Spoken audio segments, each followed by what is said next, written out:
Berarti ini tinggal buka kamera.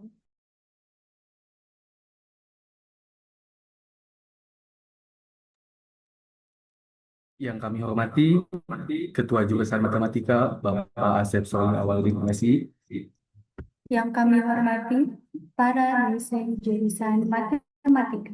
serta yang kami banggakan seluruh peserta acara alumni bercerita.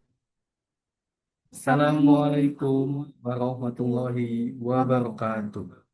Waalaikumsalam warahmatullahi wabarakatuh. Alhamdulillahirrabbilalamin.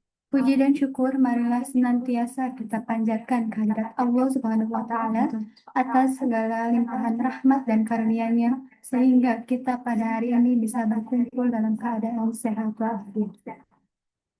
Salawat serta salam semoga tercurah kepada junjungan kita Nabi Muhammad Sallallahu Alaihi Wasallam yang bertugas yang bertugas sebagai Master of Ceremony pada hari ini. Saya Wilan Rejoib Dan saya Lintang Sofia Inayah. akan memandu jalannya acara alumni bercerita. Adapun susunan acara pada hari ini adalah: pertama, pembukaan; kedua, pembacaan ayat suci Al-Quran; ketiga, sambutan ketua jurusan; keempat, acara inti; lima, doa; enam, penutup; kemudian dokumentasi. Untuk mengawali acara pada hari ini, marilah kita buka dengan baca basmalah bersama-sama.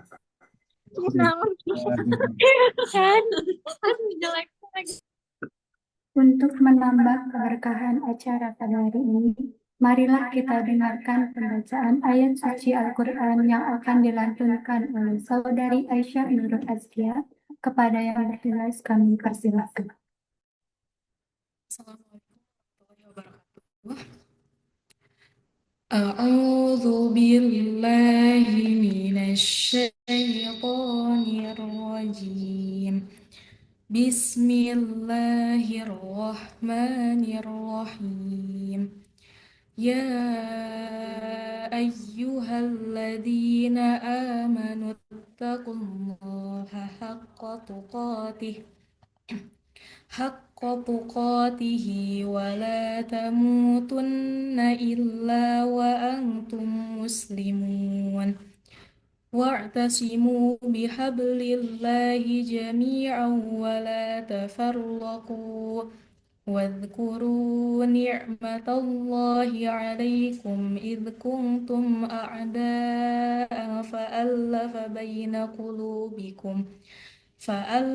بين قلوبكم فأصبحتم بنعمته إخوانا وكنتم على شفا حفرة من النار فأنقذكم منها كذلك يبين الله لكم آياته لعلكم تهتدون ولتكن منكم أمة يدعون إلى الخير ويأمرون بالمعروف وينهون عن المنكر وأولئك هم المفلحون صدق الله العظيم. Wassalamualaikum warahmatullahi wabarakatuh.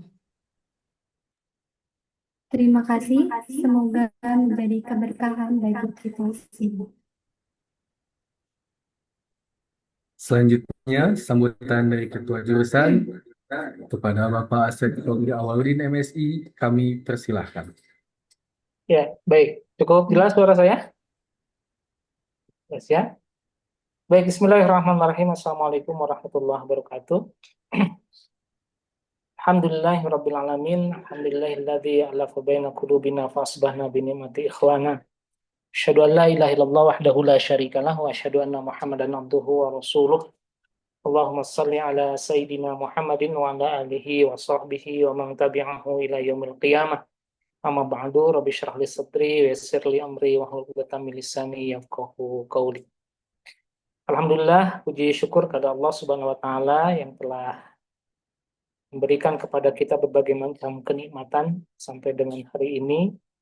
Dan alhamdulillah pada siang hari ini kita bisa bertemu di Zoom meeting kita dalam salah satu agenda alumni bercerita. Yang saya hormati tentunya teman-teman dosen jurusan matematika khususnya teman-teman Tendik ya, teman-teman alumni juga di sini ada orang tua juga yang sengaja diundang untuk agenda kita bersama alumni bercerita. Yang terutama juga spesial tentunya untuk narasumber kita ya, alumni kita Kang Muhammad Alfi Hadriza Pranoto. Terima kasih sudah berkenan menyempatkan waktu untuk hadir dalam undangan agenda kita pada hari ini. Teman-teman semuanya, hadirin terutama juga tentunya pasti para mahasiswa ya, dari mulai angkatan 2025, 2024, dan seterusnya yang hadir pada kesempatan kali ini, juga panitia dari himpunan, juga dari alumni ya, yang pada kesempatan kali ini berkenan untuk bisa hadir dalam di pertemuan ini. Juga yang sedang nonton bareng itu di Softcom kelihatannya ya, keluarga Softcom ya, insya Allah nobar untuk acara alumni bercerita. Teman-teman semua, orang tua, para alumni, para mahasiswa, teman-teman dosen dan tendik, acara ini insya Allah kita gagas ya, kita mulai. Salah satu tujuannya adalah tentunya ingin coba kita memberikan sebuah motivasi ya, terutama untuk para mahasiswa, untuk kita semua tentunya ya, kita ingin tahu bagaimana cerita ya para alumni kita dengan berbagai macam profil tentunya yang insya Allah kita akan hadirkan, yang rencananya kita harapkan ini bisa berjalan minimal sebulan sekali begitu ya. Untuk mengundang para alumni ya, tentunya nanti insya Allah kita akan intensifkan kembali diskusi kita atau rencana kita dengan IKA ya, Kamsa, dan juga dengan Hima untuk menghadirkan alumni-alumni kita. Bahkan mungkin ke depan kita akan coba mengundang ya, untuk siapa yang berkenan bisa memberikan pengalamannya, ceritanya ketika beraktivitas pasca kampus begitu ya. Ini untuk memberikan gambaran kepada mahasiswa kita bagaimana pengalaman-pengalaman yang diperoleh. Mungkin nanti bisa sedikit cerita Kang Alfi tentang pengalaman ketika kuliah mungkin ya, kemudian ketika lulus, ketika bekerja, dan juga ketika beraktivitas di dunia pasca kampus nanti. Ya, profil alumni yang saya lihat data itu beragam sekali. Ada yang di industri, ada yang di pendidikan gitu ya. Ada juga yang di pemerintahan ya, BUMN dan lain sebagainya. Ini penting untuk diketahui supaya dapat memberikan gambaran kepada mahasiswa kita kira-kira kiprah apa yang bisa kita lakukan untuk masyarakat ke depan, dan apa yang harus disiapkan selama di perkuliahan maupun mungkin nanti ketika menjelang akhir perkuliahan, bahkan ketika di awal perkuliahan mungkin dengan dinamika pengalamannya ya, bagaimana mencari kerja, bagaimana apa istilahnya berinteraksi di dunia kerja dan lain sebagainya. Ini mudah-mudahan memberikan manfaat tentunya bagi kita bersama gitu ya, di samping untuk memotivasi khususnya untuk para mahasiswa, juga memberikan persiapan apa yang harus Anda siapkan dalam dunia pasca kampus ke depan, terutama teman-teman mahasiswa angkatan 2022 mungkin ya, yang sebentar lagi akan lulus ya, 2023 dan seterusnya begitu ya. Sekali lagi selamat menikmati acara kita ini. Mudah-mudahan ini bisa berjalan terus dan kita akan hadirkan berbagai macam profil alumni yang ada insya Allah. Ya, untuk yang perdana ini saya terinspirasi kemarin kita ketemu di lab ya, Alfi ya. Alfi kemarin tanggal 25 ini mau berangkat ke Australia begitu. Nah, saya kesempatan saja untuk sebelum berangkat ke sana coba cerita dulu deh bagaimana Alfi pengalamannya ya. Bulan ini tahun angkatan 2020, nanti kita beragam ya, mungkin bulan depan angkatan 2019 gitu ya, 2018 dan seterusnya gitu ya. Dan tidak terasa kita sudah 20 tahun gitu ya berkiprah di dunia pendidikan jurusan matematik ini sejak kelahirannya di tahun 2006. Berarti nanti kita coba eksplorasi semuanya insya Allah begitu ya. Kalau nanti banyak yang berminat untuk berbagi cerita, ya mungkin tidak satu orang nanti dalam setiap sesi, bisa jadi 2 atau 3 orang, bisa jadi begitu ya. Nanti kita coba terus kembangkan ya, seperti itu. Sekali lagi terima kasih teman-teman semuanya. Nanti silakan eksplorasi, mungkin Alfi berkenan untuk berbagi pengalaman dan lain sebagainya.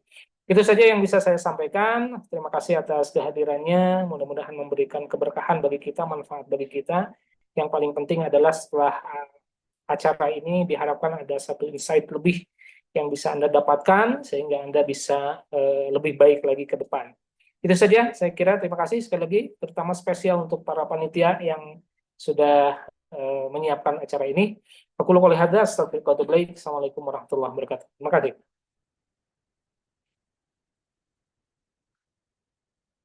Ya, saya serahkan ke MC kembali. Terima kasih atas sambutan yang telah disampaikan. Sebelum memasuki acara inti, akan dilaksanakan sesi dokumentasi terlebih dahulu. Kepada seluruh peserta dimohon untuk mengaktifkan kameranya.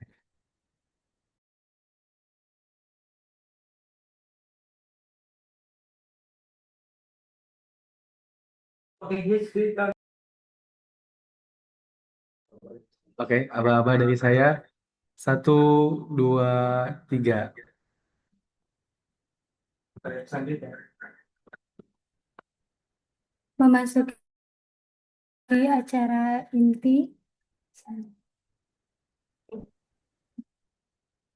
Ya.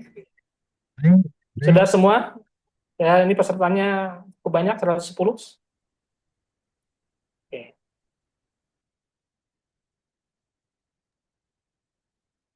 Baik. Memasuki acara inti, yaitu alumni bercerita, maka untuk selanjutnya kami serahkan jalannya acara pada moderator. Kepada Saudari Bunga Zahwa Insaini Gunawan, kami persilakan. Baik, terima kasih kepada Akang Teteh MC atas kesempatannya. Halo, selamat siang semuanya. Gimana kabarnya hari ini? Masih semangat? Alhamdulillah. Sebelumnya, Bunga di sini ingin menyapa kepada yang terhormat Bapak Ibu dosen yang sudah hadir, serta Akang Teteh dan teman-teman mahasiswa yang sudah bergabung di seminar online Alumni Bercerita edisi April 2026 ini. Kenalin, aku Bunga Zahwa Isnani Gunawan yang akan memandu diskusi seru kita hari ini sebagai moderator. Jujur, tema kita hari ini tuh menarik banget karena kita tuh bakal dengerin langsung gimana sih curhatan dan strategi alumni jurusan Matematika angkatan 2020 dalam menaklukkan dunia pasca kampus. Oke, nggak perlu berlama-lama lagi karena narasumber kita juga sudah hadir di tengah-tengahan kita ini. Langsung saja kita sambut sosok yang luar biasa, Kang Muhammad Alfi Hafiza Pranoto, SSI. Halo semuanya, Halo Kang Alfi. gimana? Sehat, alhamdulillah. Alhamdulillah. Akang sudah siap? Siap tidak siap harus siap sepertinya. Ya. Ya udah, ini langsung dimulai aja atau ada satu sambutan lagi itu saya lihat ada Pak Arif di keluarga Softcom. Pak Arif nggak mau sambutan Pak Arif? Oke baik. Ini bisa langsung saya mulai aja atau gimana? Teh Bunga. Boleh Kang. Boleh ya? Oke. Bismillahirrahmanirrahim. Assalamualaikum warahmatullahi wabarakatuh. Salam sejahtera untuk kita semua. Semoga kita dalam lindungan Allah Subhanahu wa Ta'ala, karena berkat rahmat dan hidayahnya kita bisa berkumpul di acara alumni bercerita. Saya pun bisa melihat Bapak Ibu dosen kembali dan juga teman-teman adik-adik semua di sini, beserta tadi yang saya tidak expect mungkin ada orang tua sepertinya. Ya mungkin salam kenal juga untuk semuanya. Dan tidak lupa untuk salawat serta salam kita curah limpahkan ke baginda Nabi Muhammad SAW. Lalu saya juga ingin Pak Asep, izin ya sama Pak Arif, ini saya bercerita di sini. Eh, ini saya buat PPT-nya, cuman mungkin nanti agak kompleks ke dalamnya. Jadi teman-teman kalau misalkan nanti tidak menangkap apa yang saya bicarakan, boleh teman-teman baca lagi. Tapi most of this is in English, jadi teman-teman bisa belajar dalam bahasa Inggris, dan juga saya encourage teman-teman untuk terus belajar bahasa Inggris, karena itu nanti akan buka. So, this is a little story of mine, just a little bit, asli. Coba ke next page. Jadi teman-teman tadi udah diperkenalkan juga untuk saya tuh bisa dipanggil aja Alfi. Saya angkatan 2020. Eh, Pengalaman saya di kampus dari 2020 sampai 2024. Lalu berapa bulan setelah itu saya lanjut menjadi ERP consultant di Jakarta. Jadi di PT tersebut ERP consultant itu skop pekerjaan saya ERP consultant internasional. Jadi saya itu memberikan solusi kepada klien-klien yang ada di luar gitu. Banyak klien yang dari Malaysia, Filipina, Singapura, ada juga mungkin yang lainnya. Kita ke Thailand dan juga Australia yang sedang berproses untuk sekarang di branching. Cuman mostly yang saya handle itu Southeast Asia. So itu pengalaman saya jadi ERP konsultan. Sekarang udah resign karena saya akan going abroad. Tadi juga sudah diintroduce, saya akan ke Australia untuk melanjutkan work and holiday visa. So, ini tuh cerita yang bukan saya rencanakan. Saya tidak pernah merencanakan menjadi ERP konsultan. Saya tidak pernah merencanakan untuk ke Australia, tapi saya punya mimpi. Saya melaksanakan semuanya, menikmati prosesnya, pahitnya, manisnya itu saya jalanin terus-menerus. Jadi teman-teman juga bisa mengikuti langkah saya atau bisa explore sendiri gitu. So, kita to the next page. Jadi mungkin saya jelaskan dulu ya, untuk ERP consultant itu apa? ERP itu apa? Konsultan itu apa? Untuk ERP sendiri itu kepanjangan dari Enterprise Resource Planning. Jadi simpelnya ERP itu adalah sebuah sistem buat kita pipeline data. Jadi kalau teman-teman mungkin sering mendengarnya data analis, cuman di bisnis itu membutuhkan data yang sangat real gitu, data yang real, data yang cepat, bagaimana proses dari end user kepada manajerial itu bisa satu proses yang koheren gitu. Nah itu namanya apa? ERP. Nah, key modules yang biasanya suaranya jelas. Oke, mungkin tadi ada yang ini, saya lanjut. Untuk ERP sendiri itu apa? Jadi ya, kita itu membuat proses bisnis menjadi lebih efisien menggunakan sistem, namanya ERP. Banyak bentuk ERP, ada Oracle, ada Odoo, ada pun SAP, mungkin bukan ERP, tapi mereka itu sistem yang menjadi backbone bisnis-bisnis yang ada di luar sana. Mungkin teman-teman tahu seperti Adidas ataupun apa, mereka tuh mempunyai sistem ERP ataupun SAP, seperti itu. Nah, biasanya tuh apa saja sih yang di-handle di ERP? Key modules yang sering kita dengar itu pasti ada financing, purchasing, inventory, sales, sama juga HR, seperti itu. Nah, di luar itu ada lagi manufacturing, construction, itu hal yang bisa nanti teman-teman explore lebih jauh. Cuman mainly yang kita kerjakan sebagai ERP consultant itu di sini seperti itu. Nah, kalau misalkan ERP itu ya one source of truth. Jadi semua proses bisnis itu dalam satu sistem yang enterprise atau yang besar seperti itu. Bisa membuat decision making lebih bagus, mengefisiensi proses, terus kita juga improve akurasi dari bisnis tersebut. Lalu kita itu tujuannya untuk membuat bisnis itu bisa grow lebih cepat seperti itu. Jadi ya in short, ERP itu bringing people closer, bringing data together, and also pipelining everything, making things faster, smarter, and also better. Gitu. Jadi itu untuk ERP sendiri. Nanti teman-teman bisa explore lebih jauh. Lalu consulting itu apa sih gitu? Nah, untuk consulting sendiri itu ya mungkin teman taunya konsultasi seperti ke apa namanya tuh psikiater misalkan kayak gitu, kayak ada masalah apa dikonsultasikan kepada konsultan dan konsultan mendapatkan solusinya. Boleh mungkin ke next page biar kita teman-teman juga bisa baca. Nah, si konsultan ini tuh tugasnya kita itu mengumpulkan data dari klien, di mana mereka tuh mempunyai masalah-masalah bisnis. Contohnya, di dalam sales itu dia kesulitan mengumpulkan data-data customer. Berarti kita harus membuat sistem di mana kita bisa koleksi semua data-data customer agar kita bisa searching-nya itu lebih mudah dan juga managing datanya itu lebih rapi daripada kita melakukan proses manual seperti nulis formulir nama customer terus kita taruh di tumpukan yang panjang yang banyak untuk pencarian dokumen pun sangat-sangat untuk pencarian dokumen pun sangat lama. Nah, untuk konsultan itu, apa sih yang dilakukan oleh konsultan? Ya, kita mainly itu getting the understanding of business process dari kliennya, seperti itu. Jadi, kita lebih harus deep in the communication. Oke, Pak, untuk masalah di bisnisnya itu seperti apa? Oh, Bapak butuh inventory-nya, kita punya. Nanti kita ada solusi seperti ini, apakah Bapak mau atau tidak? Seperti itu. Lalu kita juga bisa merekomendasikan sebuah solusi dari masalah-masalah yang kita encounter dengan kliennya. Karena klien datang dengan masalah, kita harus datang dengan solusi, seperti itu. Lalu setelah kita diskusi lebih dalam mengenai problem, kita sudah mendapatkan real life solution-nya akan implement seperti apa ke dalam sistem, lalu kita akan implement ke dalam sistem. Kita bisa lakukan modifikasi, komunikasikan dengan developer, misalkan butuhnya sistemnya seperti apa, kita komunikasikan. Yang asalnya bisnis prosesnya itu sangat kompleks, kita buat lebih sederhana, agar bisa dikonsumsi oleh developer, hingga menjadi sistem yang real, gitu.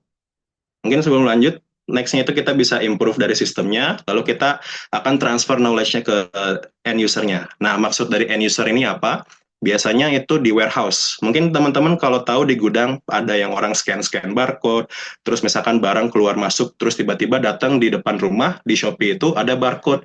Itu tuh namanya airway bill. Airway bill itu adalah proses untuk kita mendata barang ini kemana, barang itu kemana, nanti masuknya ke grouping kota mana. Nah itu kita harus transfer juga knowledge-nya ke end user, orang yang akan memakai sistem tersebut gitu. Jadi ini itu agar dari data paling raw, data yang paling mentah, itu akan menjadi data yang sudah dianalisis seperti itu.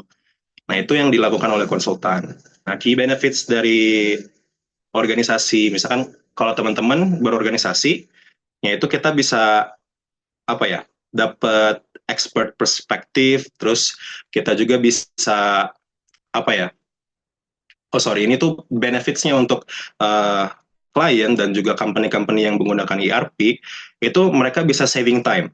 Karena kita kan konsultan sudah ada solusinya, sudah punya sistemnya, dan mereka punya masalah, itu tidak perlu lama-lama solving di dalam lingkup mereka sendiri gitu. Jadi kita memberikan solusi dan juga berdiskusi bagaimana bisa improve sebuah proses seperti itu. Lalu kita juga striving for better result dan juga building capability seperti itu. Jadi yang perusahaan yang awalnya manual, coba teman-teman bayangkan saja, perusahaan kita mencatat data ratusan ribu data order, misalkan Grab, itu pakai kertas. Itu kan sangat-sangat mustahil untuk di-manage datanya. Jadi, ribuan order ini kita menggunakan aplikasi yang namanya Grab. Nah, aplikasi Grab ini salah satu ERP dalam bentuk aplikasi, seperti itu. Nah, itu mempermudah end user-nya, kita sebagai customer, dan juga company-nya, karena company data-data yang beroperasi di dalam lingkup situ akan menjadi lebih rapih pada akhirnya gitu.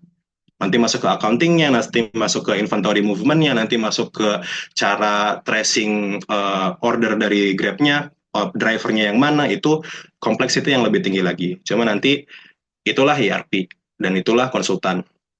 Jadi simpelnya ERP konsultan itu ya kita bagaimana cara kita memberikan solusi terbaik kepada perusahaan yang ingin menggunakan sistem kita, seperti itu.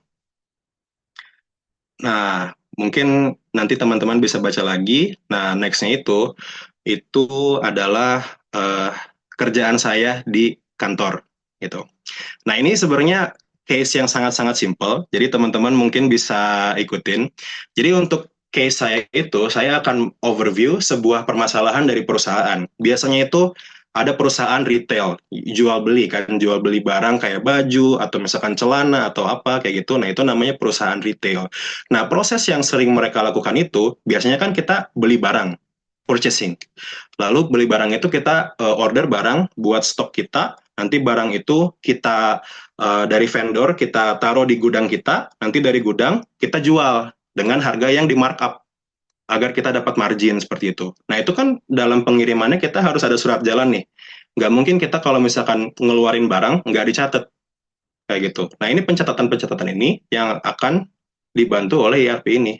Nah misalkan setelah kita jualan, kita punya cost dan juga selling price. Nah nanti di part accounting-nya itu kita ada namanya recording AP, accounts payable, accounts receivable, matching, reconciliation, terus nanti misalkan kita balancing debit credit di general ledger-nya, bagaimana kita melihat how much cash we have in the system and how much capital we have, dan terus gimana sih cara manage semua ini seperti itu. Nanti itu semua akan pipeline dari awal, dari kita purchasing, kita akan mencatat cost barangnya, nanti di receiving kita akan merecord barangnya, udah ada di dalam sistem kita.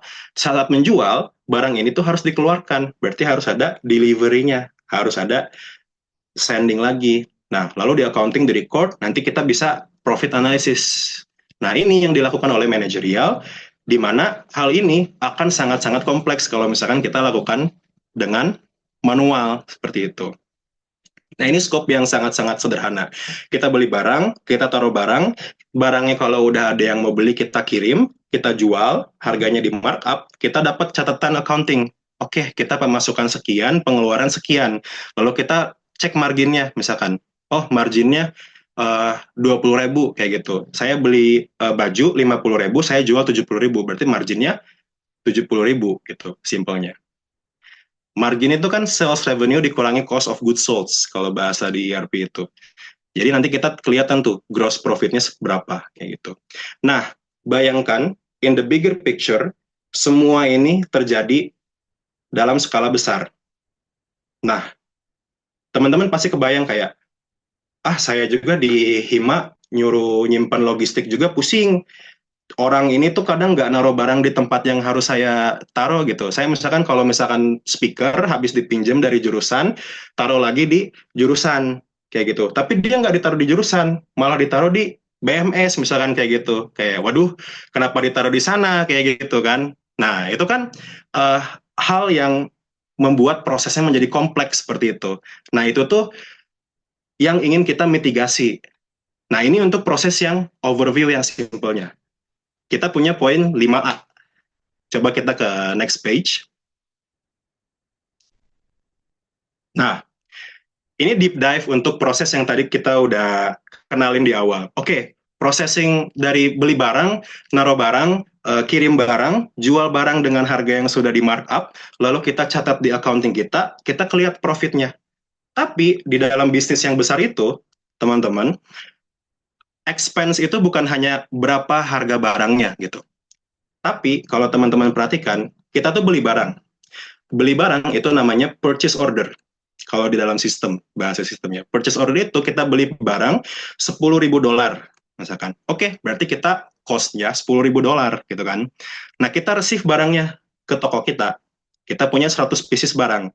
Oke, berarti 100 pieces barang ini dibagi 10.000, berarti harganya masing-masing $100. Simple ya kan? Berarti kita markup $120 aja, biar kita dapat margin 20.000. $20 gitu. Nah itu kan simple ya. Tapi nanti kita introduce namanya landed cost. Apa sih landed cost gitu? Landed cost itu adalah biaya yang tidak terduga untuk landed cost. Sorry, ada yang telepon tadi.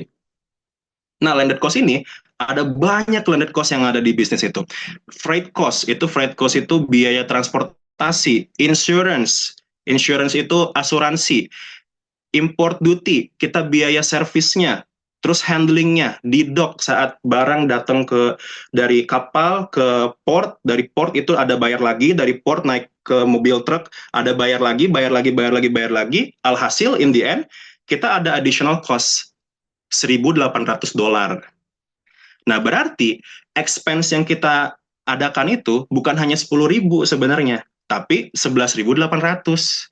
Nah, ini tuh hal-hal yang mungkin teman-teman lihatnya kayak Kalau kita membuat bisnis, oke, kita beli barang harga berapa di markup. Tapi it takes a lot of things to measure biar margin ini tuh tetap ke record dengan kayak belum nanti decision makingnya itu nanti in the next page ya. Tapi teman-teman udah bisa bayangkan ini untuk flow accountingnya sendiri gitu. Nanti accounting entries kita ada debit kredit. Kita nge-debit di inventory. Kenapa debit inventory gitu? Terus kenapa kredit akun payable? Kenapa kredit foreign payable, freight payable, import duty, other payables misalkan kayak gitu. Debit kredit tuh gimana sih? Balancing doang kayak gitu. Misalkan kayak, oh kalau kita akan dapat uang di debit, tapi di bisnis debit itu tidak selalu mendapatkan uang gitu. Itu nanti bisa teman-teman pelajari untuk debit kredit, karena kalau di sini saya jelasin debit kredit itu bisa jadi 3 SKS gitu. Karena saya juga harus 1,5 tahun di company untuk mengerti journaling entry ini gitu. Jadi teman-teman kalau misalkan melihat saya seperti orang yang expert, sangat salah. Saya tuh masih banyak belajar di sini tuh. Nah, itu kan hal-hal yang tadi itu bakal impact ke financial si bisnisnya. Nah, nanti dari pertambahan inventory, itu kita harus record nih, inventory kita keluar masuknya berapa gitu. Terus dari demand-nya seperti apa, accurate cost of goods sold. Jadi kita kalau misalkan cost dari barangnya itu 10.000, tapi dengan tambahan additional price yang lainnya menjadi 11.800, berarti itu harus di-manage dengan baik. Compliance, audit, kita kalau misalkan dari DJP, itu akan mengecek, oh ini perusahaan ini keluar masuk uangnya berapa, ada yang nilep uang nggak, atau misalkan kayak gimana, ini kenapa ada pembengkakan di dana yang seperti di ini gitu.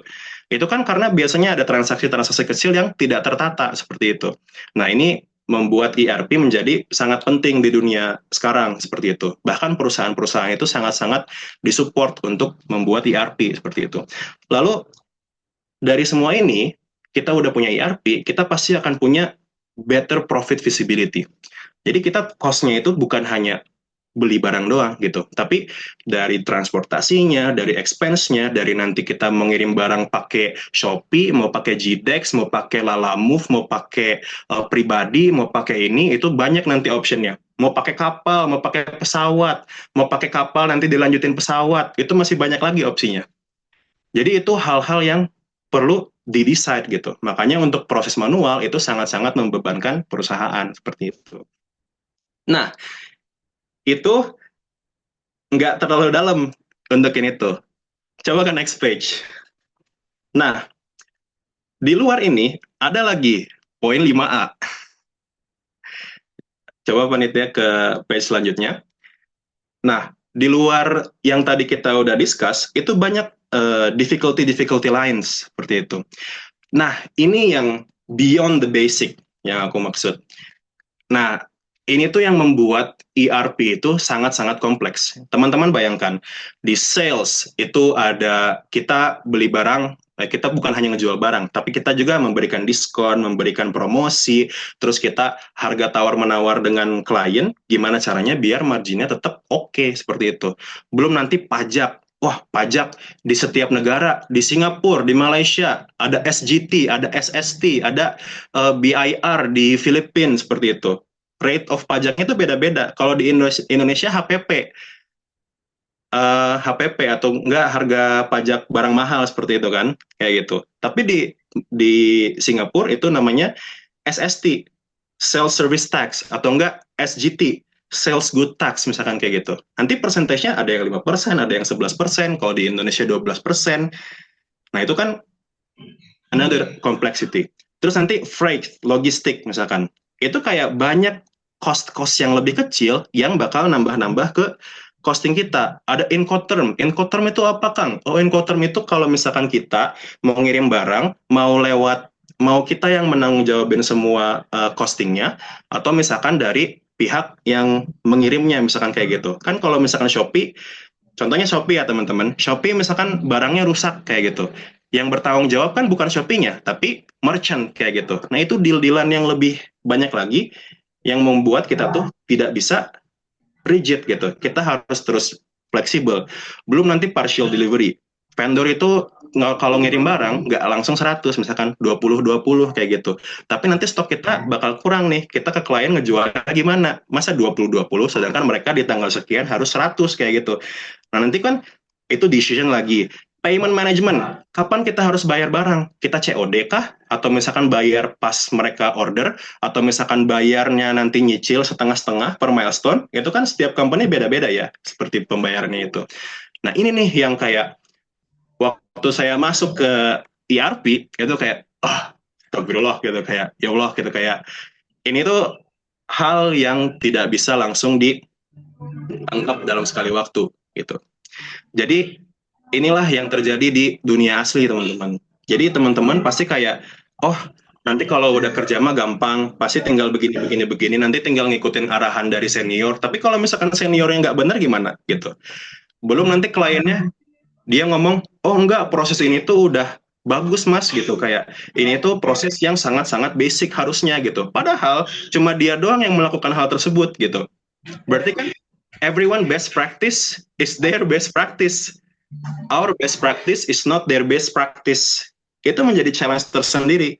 Jadi, itulah yang nambah-nambah complexity di pekerjaan ERP ini, sih, teman.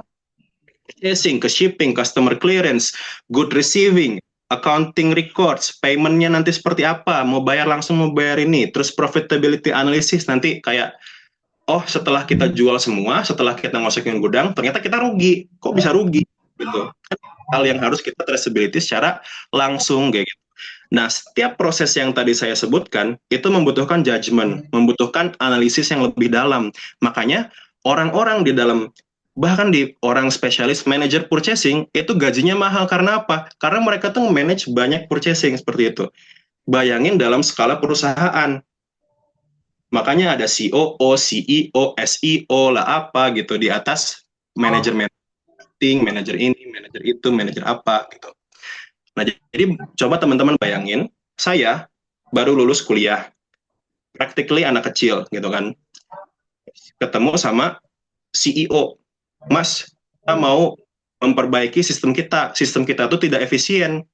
Saya masuk, kenapa nggak efisien Pak? Kayak gitu kan, kayak, aduh, gimana Pak? Saya juga baru dengar masalah kayak gitu Pak. Ini gimana kita handlingnya Pak? Kayak gitu. Jadi kayak, itu membutuhkan waktu untuk membiasakan bagaimana terlihat profesional, bagaimana saya mempelajari masalah-masalah klien yang kompleks. Klien A misalkan sama klien B sama jual beli baju, tapi yang jual beli baju yang A mah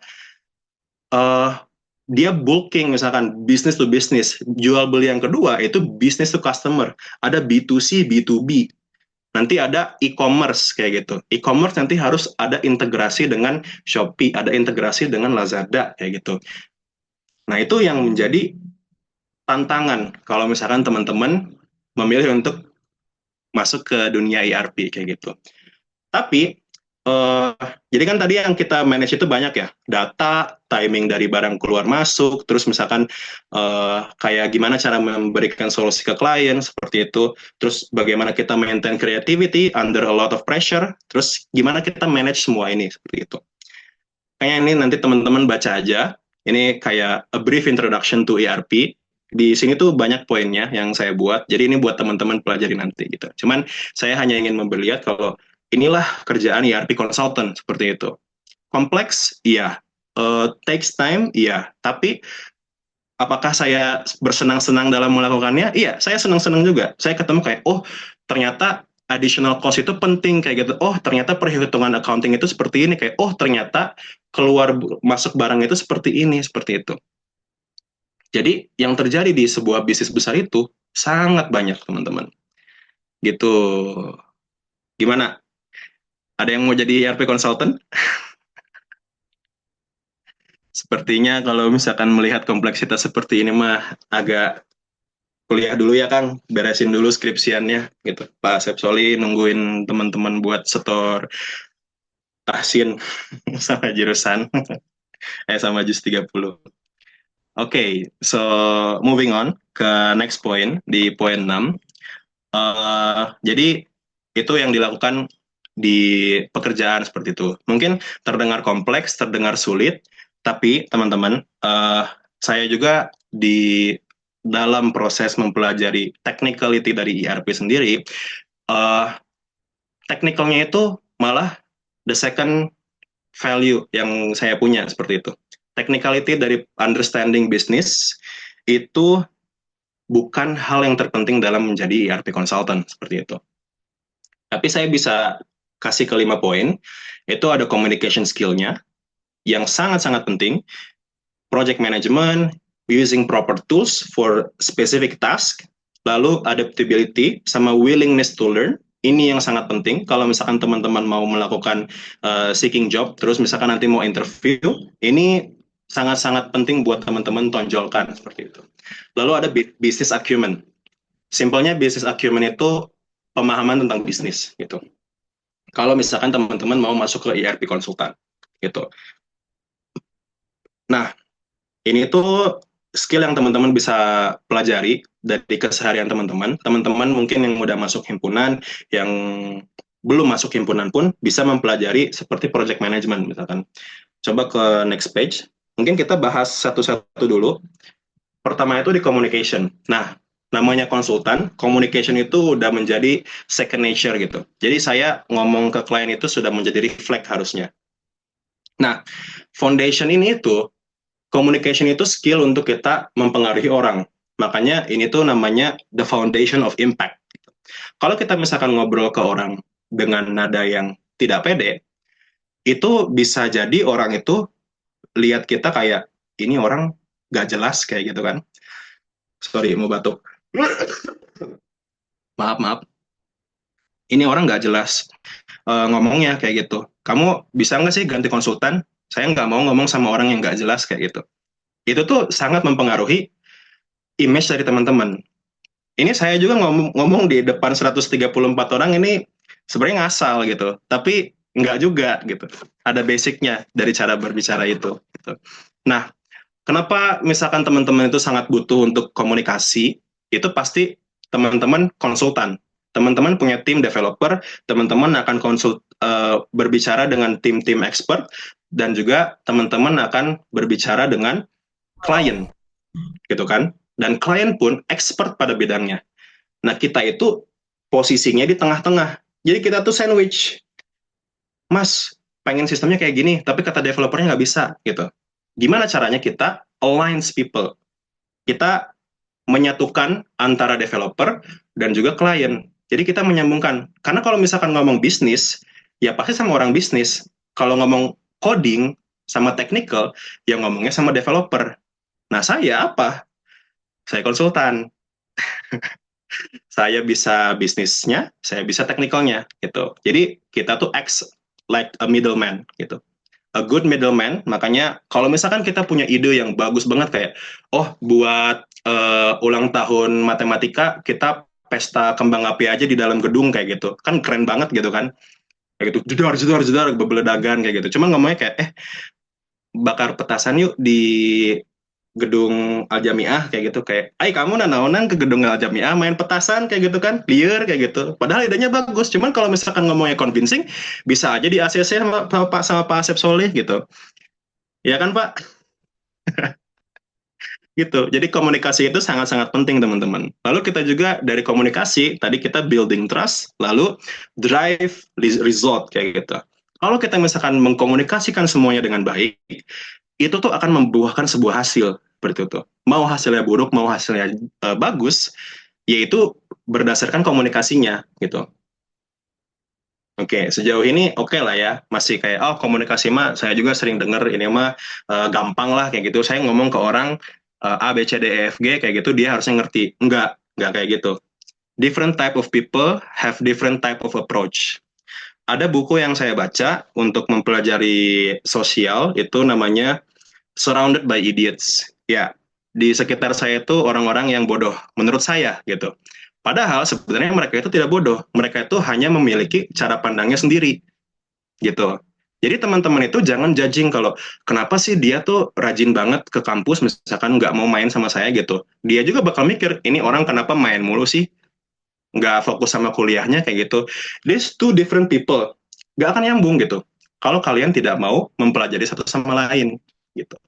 Makanya teman-teman harus bisa adjusting, respecting people. Mungkin di Al-Quran saya tahu ada ayat di mana, tapi saya nggak tahu ayatnya, soalnya saya tidak seagamis teman-teman, tapi ayatnya itu menjelaskan tentang kenapa Allah itu menciptakan manusia itu berbeda-beda seperti itu. Tapi kan berbeda itu bukan berarti kita harus memerangi mereka, tapi kita harus mempelajari hal-hal yang berbeda dari mereka gitu. Cara pandang mereka, kenapa cara pandang mereka kadang tuh lebih bagus daripada kita gitu. Jadi kita mendapatkan pelajaran dari situ gitu. Itu yang saya lakukan di pekerjaan, di organisasi, di keluarga, di manapun. Itu tuh hal yang sangat penting, teman-teman. Jadi it solve things gitu. Dengan kalian membicarakan sesuatu ke klien, membicarakan sesuatu ke teman-teman, membicarakan sesuatu ke dosen, problem itu akan selesai pada sendirinya gitu. Jika kita komunikasikan. Kalau enggak, ya udah muter-muter di kepala. Aduh, skripsi saya nggak beres-beres, tapi gitu gitu di kamar kosan skripsi saya nggak beres-beres, skripsi saya nggak beres-beres gitu sampai ngapain ya?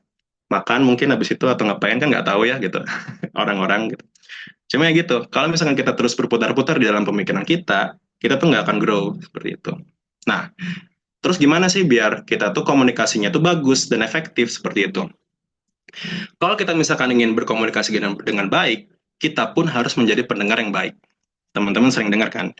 Lalu kalau misalkan kita ngomong, intonasinya harus bagus, we have to speak clearly. Kalau misalkan saya ngomong terlalu cepat, nanti kalian teman-teman kayak kayak gitu kan nggak dapat poinnya.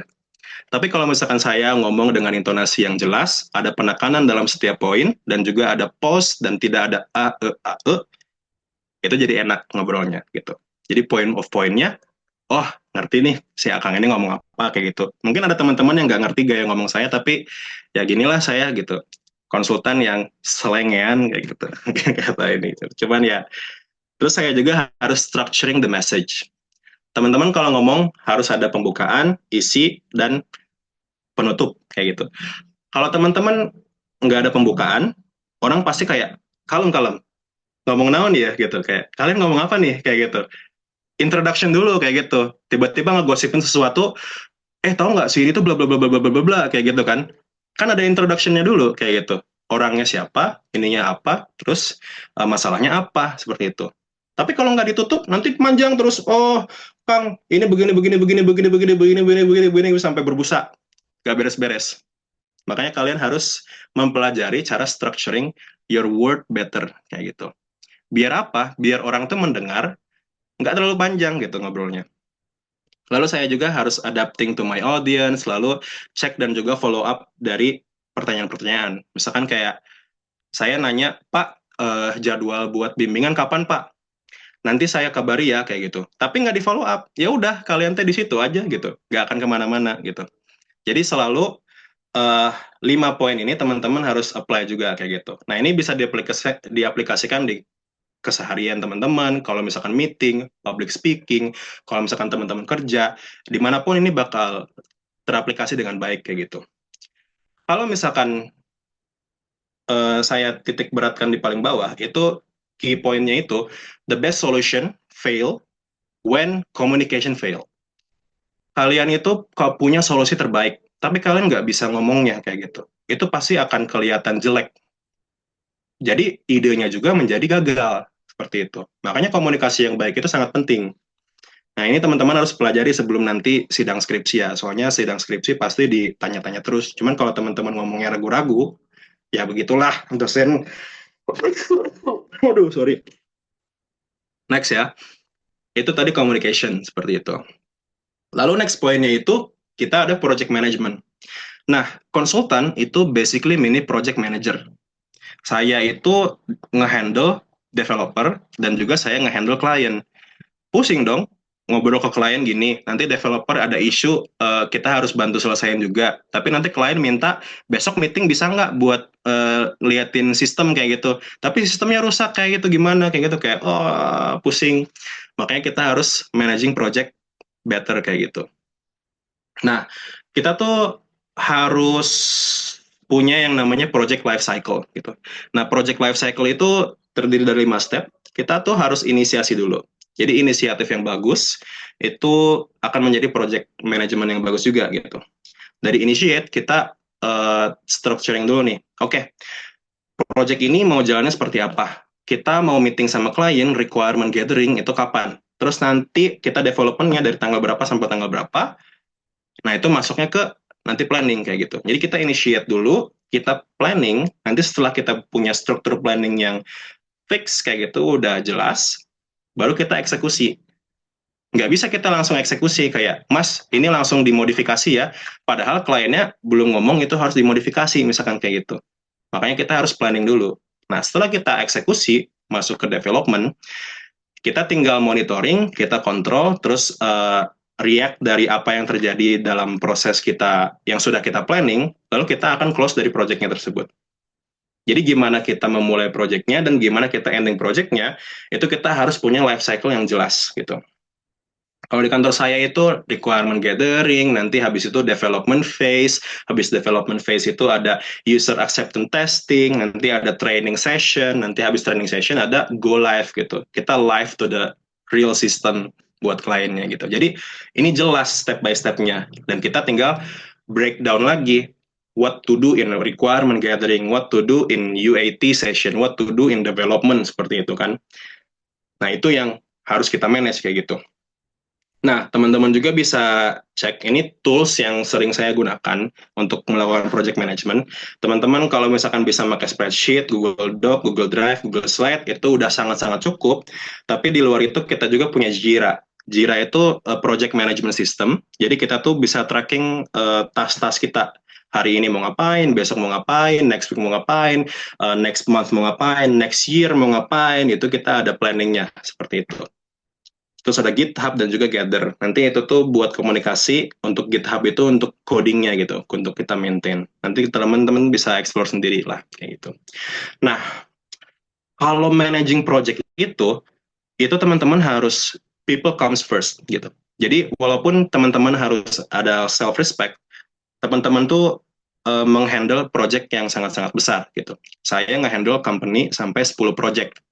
Nah kan ada 10 perusahaan berbeda, ada developer yang berbeda gitu timnya. Tapi konsultannya cuma saya. Nah berarti kan kita harus maksimalin nih dari orang-orang tersebut itu bisa apa aja, terus kita bisa handover tugas-tugas ke orang lain, caranya seperti apa. Terus kita pun harus plan smart kayak gitu. Kita harus pinter. Coba teman-teman bayangin, teman-teman punya 10 project, deadline-nya sama-sama di bulan April, di bulan Mei, itu gimana cara ngeberesinnya misalkan sedangkan teman-teman sekarang di bulan Mei 1 tahun ke belakang kayak gitu. Berarti kan semua ini tuh berjalan dengan waktu bersamaan gitu. Jadi kadang kita harus mengenali tipe klien kita seperti apa, terus kita workaround-nya seperti apa. Kalau misalkan ada jadwal yang berbentrokan, kita nanti cara manage-nya seperti apa, yang ini di-delay, yang ini dimajukan, nanti kayak itu ada di project management kayak gitu. Jadi teman-teman kalau misalkan mempelajari ini sangat-sangat bermanfaat kayak gitu. Terus kita tuh harus juga fokus on impact. Kenapa fokus on impact? Kalau misalkan kita melakukan project management, terus kita memberikan instruksi yang tidak jelas, itu tuh akan wasting resource. Jadi kalau misalkan kita minta modifikasi ke developer, tapi kita bikin developer task-nya nggak jelas. Jadi impact-nya kurang kayak gitu dengan resource yang sudah kita pakai. Makanya kita harus fokus ke impact-nya dulu. Impact-nya apakah bagus atau tidak. Terus be proaktif. Kalian harus inisiatif, harus cek everything is okay kayak gitu, everything is good, on track. Lalu teman-teman baru bisa santai kayak gitu. Dan itu harus dimonitor terus. Dan own it. Ini yang paling penting. Teman-teman, owning a project itu kalau teman-teman rasain sekarang itu seperti mengerjakan skripsi. Kalau teman-teman mengerjakan skripsi setengah-setengah, itu nggak akan beres-beres. Tapi kalau teman-teman ngerasa, oke, I own this project, ini project saya harus kelarin, kayak gitu. Saya ada target untuk lulus tepat waktu. Teman-teman harus merasa memiliki project tersebut, gitu. Itu mini projectnya teman-teman. Kalau misalkan tidak ada rasa responsibility untuk menyelesaikan skripsi, ya nggak akan beres-beres. Tapi kalau teman-teman ada perasaan untuk menyelesaikan kayak, ini harus menyelesaikan agar saya tidak menyusahkan orang tua, misalkan atau apa, kayak gitu. Nah itu, teman-teman harus own it first, gitu. Baru teman-teman bisa menjalankan project dengan baik, gitu. Nah, sukses itu people plus proses tambah purpose kayak gitu. Kalau misalkan tidak ada orangnya, ada prosesnya, tapi nggak ada tujuannya, ya it's the end of the road kayak gitu. udah mentok kayak gitu. Tapi kalau kalian punya purpose yang jelas, tapi nggak ada orang, sama aja tetap sukses kayak gitu. Tapi for like a greater success, this is it. Ini formulanya kayak gitu. Itu untuk project management. Nah, next-nya itu, coba next page. Itu ada collaboration that creates value. Nah, kita tuh dalam project management, kita harus kolaborasi. Teamwork itu sangat-sangat penting di ERP management gitu. Nah, untuk partner-partner yang saya kerjasama itu ada business stakeholder yang punya bisnisnya, kliennya, terus project manager saya, lalu ada support team, dan juga developer operation dan lain-lain kayak gitu.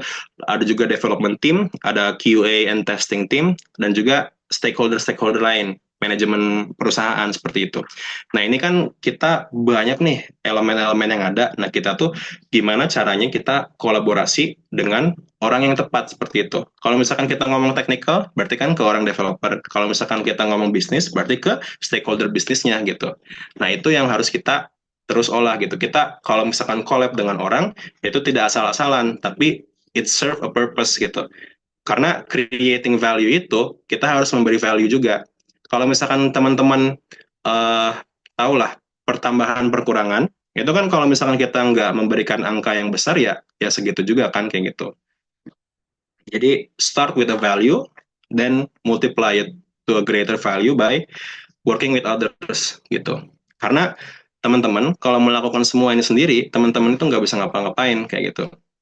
Kalau misalkan mengerjakan project ERP. Jadi itu di bawah ada quotes, alone we can do this so little, tapi together we can do so much. Kayak teman-teman di himpunan, teman-teman bisa melakukan project-project yang sangat-sangat bagus kayak gitu kan. Kemarin saya juga lihat di Instagram, banyak kayak him hits atau apa kayak gitu. Walaupun basketnya kalah telak, tapi nggak apa-apa. Itu juga menjadi sebuah proses teman-teman gitu.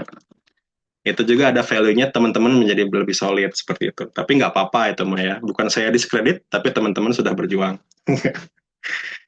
Oke, itu tadi partner yang saya kerjasama. Terus cara saya kolaborasi dengan orang itu ya, tadi building trust, kita harus komunikasi dengan open. Nah, kadang itu ada tipikal orang yang kalau misalkan ada sebuah masalah di dalam project, itu nggak bisa dikomunikasikan dengan baik. Dan mereka malah memilih untuk diam. Nah, ini kadang yang membuat project-project itu hancur diam-diam karena ada masalah tapi they keep silent, mereka nggak open dan transparan terhadap proses yang mereka lakukan. Makanya communicating openly itu penting. Aligning on what matters, apapun yang penting itu harus harus kita align dengan tim kita, lalu leverage strength, kita kalau misalkan bekerja sama, itu kita saling menaikkan potensi satu sama lain seperti itu. Lalu kita nanti driving result together. Itu untuk collaboration kayak gitu. Ini yang saya belajar juga. Next-nya. Nah, ini ada 2 poin lagi, adaptability dan willingness to learn. Ini tuh untuk willingness to learn, itu yang membuat saya dapat keterima kerja ke sini. Karena saya tuh sebelum masuk ke sini, saya tuh nggak ngerti apa-apa tentang ERP. Cuman karena saya sebelum masuk ke dalam company ini, saya mempelajari tentang ERP, mereka menerima saya gitu. Dan saya pun mengedepankan adaptability. Jadi teman-teman, in any situation, teman-teman itu harus present kayak gitu. Jadi teman-teman harus tetap penasaran terhadap sebuah proses, terus teman-teman juga harus bisa embracing change. Karena perubahan itu susah. Kayak misalkan kita mau merubah kebiasaan kita yang procrastinating misalkan, kita males kayak gitu. Itu sangat-sangat normal gitu. Saya juga dulu males di kuliah seperti itu. Untuk misalkan hafalan juz 30 itu ada rasa malesnya.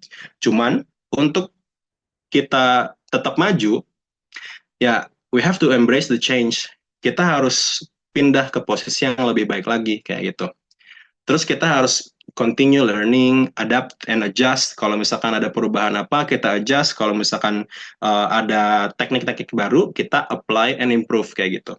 Oh, misalkan kita udah ada project management tadi, oke, kita apply ke seharian kita dalam mengerjakan skripsi, and then boom, bisa kita aplikasikan dengan lebih baik gitu. Lalu business acumen. Business acumen itu understanding di bisnis prosesnya. Nah, ini hal yang teman-teman harus explore sendiri, karena pengetahuan tentang bisnis itu, yang tadi saya jelaskan di awal, itu tuh pengetahuan tentang bisnis. Gimana sales bekerja, gimana purchase bekerja, gimana cara kita manage gudang, seperti itu teman-teman bisa explore sendiri kayak gitu. Nah, cuman ini adalah salah satu hal penting, biar teman-teman bisa nanti mungkin thrive ya, di dunia bisnis dan dunia lain, jadi teman-teman harus memahaminya, kayak gitu. Nah, next page ya. Ini next page-nya itu adalah challenge yang saya temukan dalam bekerja seperti itu. Kalau misalkan teman-teman ngerasa sekarang kayak, oke, kerja itu gampang, Kang. Nanti kita kan tinggal, ya tadi ya, ngikutin perintah dari senior, terus kita tinggal belajar proses-proses yang belum pernah kita kenali, seperti itu. Sedangkan, saya waktu masuk itu, I always feel dumb, gitu. Saya tuh ngerasa bodoh saat pertama masuk ke ERP, karena selama saya di matematika, saya tidak pernah diajarkan proses bisnis. Makanya saya merasa terbelakang. Kayak, tahu lah, mungkin kita masuk di matematika, we know algoritma, we know programming, we know statistik, we know matematika pemodelan kayak gitu. Tapi kalau misalkan kita transisi ke karir yang lain seperti ERP, yang kepake di sana itu kita analisis skillnya kayak gitu. Jadi walaupun saya merasa bodoh, tapi ya push through kayak gitu. Terus kita juga kadang overwhelmed with a lot of task. Tadi misalkan teman-teman kalau kerja itu belum tentu teman-teman cuma mengerjakan satu project, tapi bisa aja ada tambahan project lain dari bos misalkan kayak gitu. Oke, Vi, kamu pegang 3 project ya kayak gitu. Oke, 3 project. Saya kerjain 3 project waktu masuk kerjaan. And then, Vi, there is another project 4. Vi, ada project lain 2. 6 project. Itu first 6 months saya masuk ke sana. Dan saya tuh nggak expect dapat project sebanyak itu. Cuman ada suatu waktu di mana saya merasa overwhelmed dengan task ini gitu.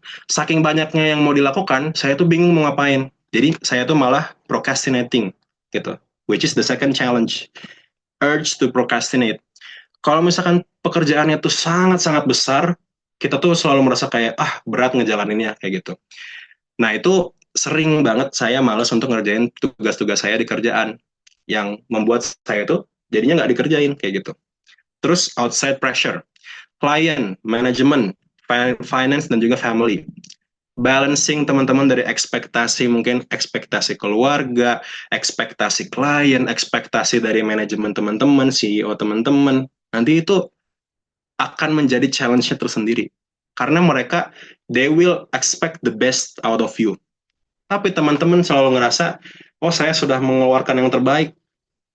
Mas, Kang, Pak, Bu, Bapak, Ibu, Sir, Mrs. kayak gitu. Cuma kadang didiskredit kayak gitu. So, it become the outside pressure.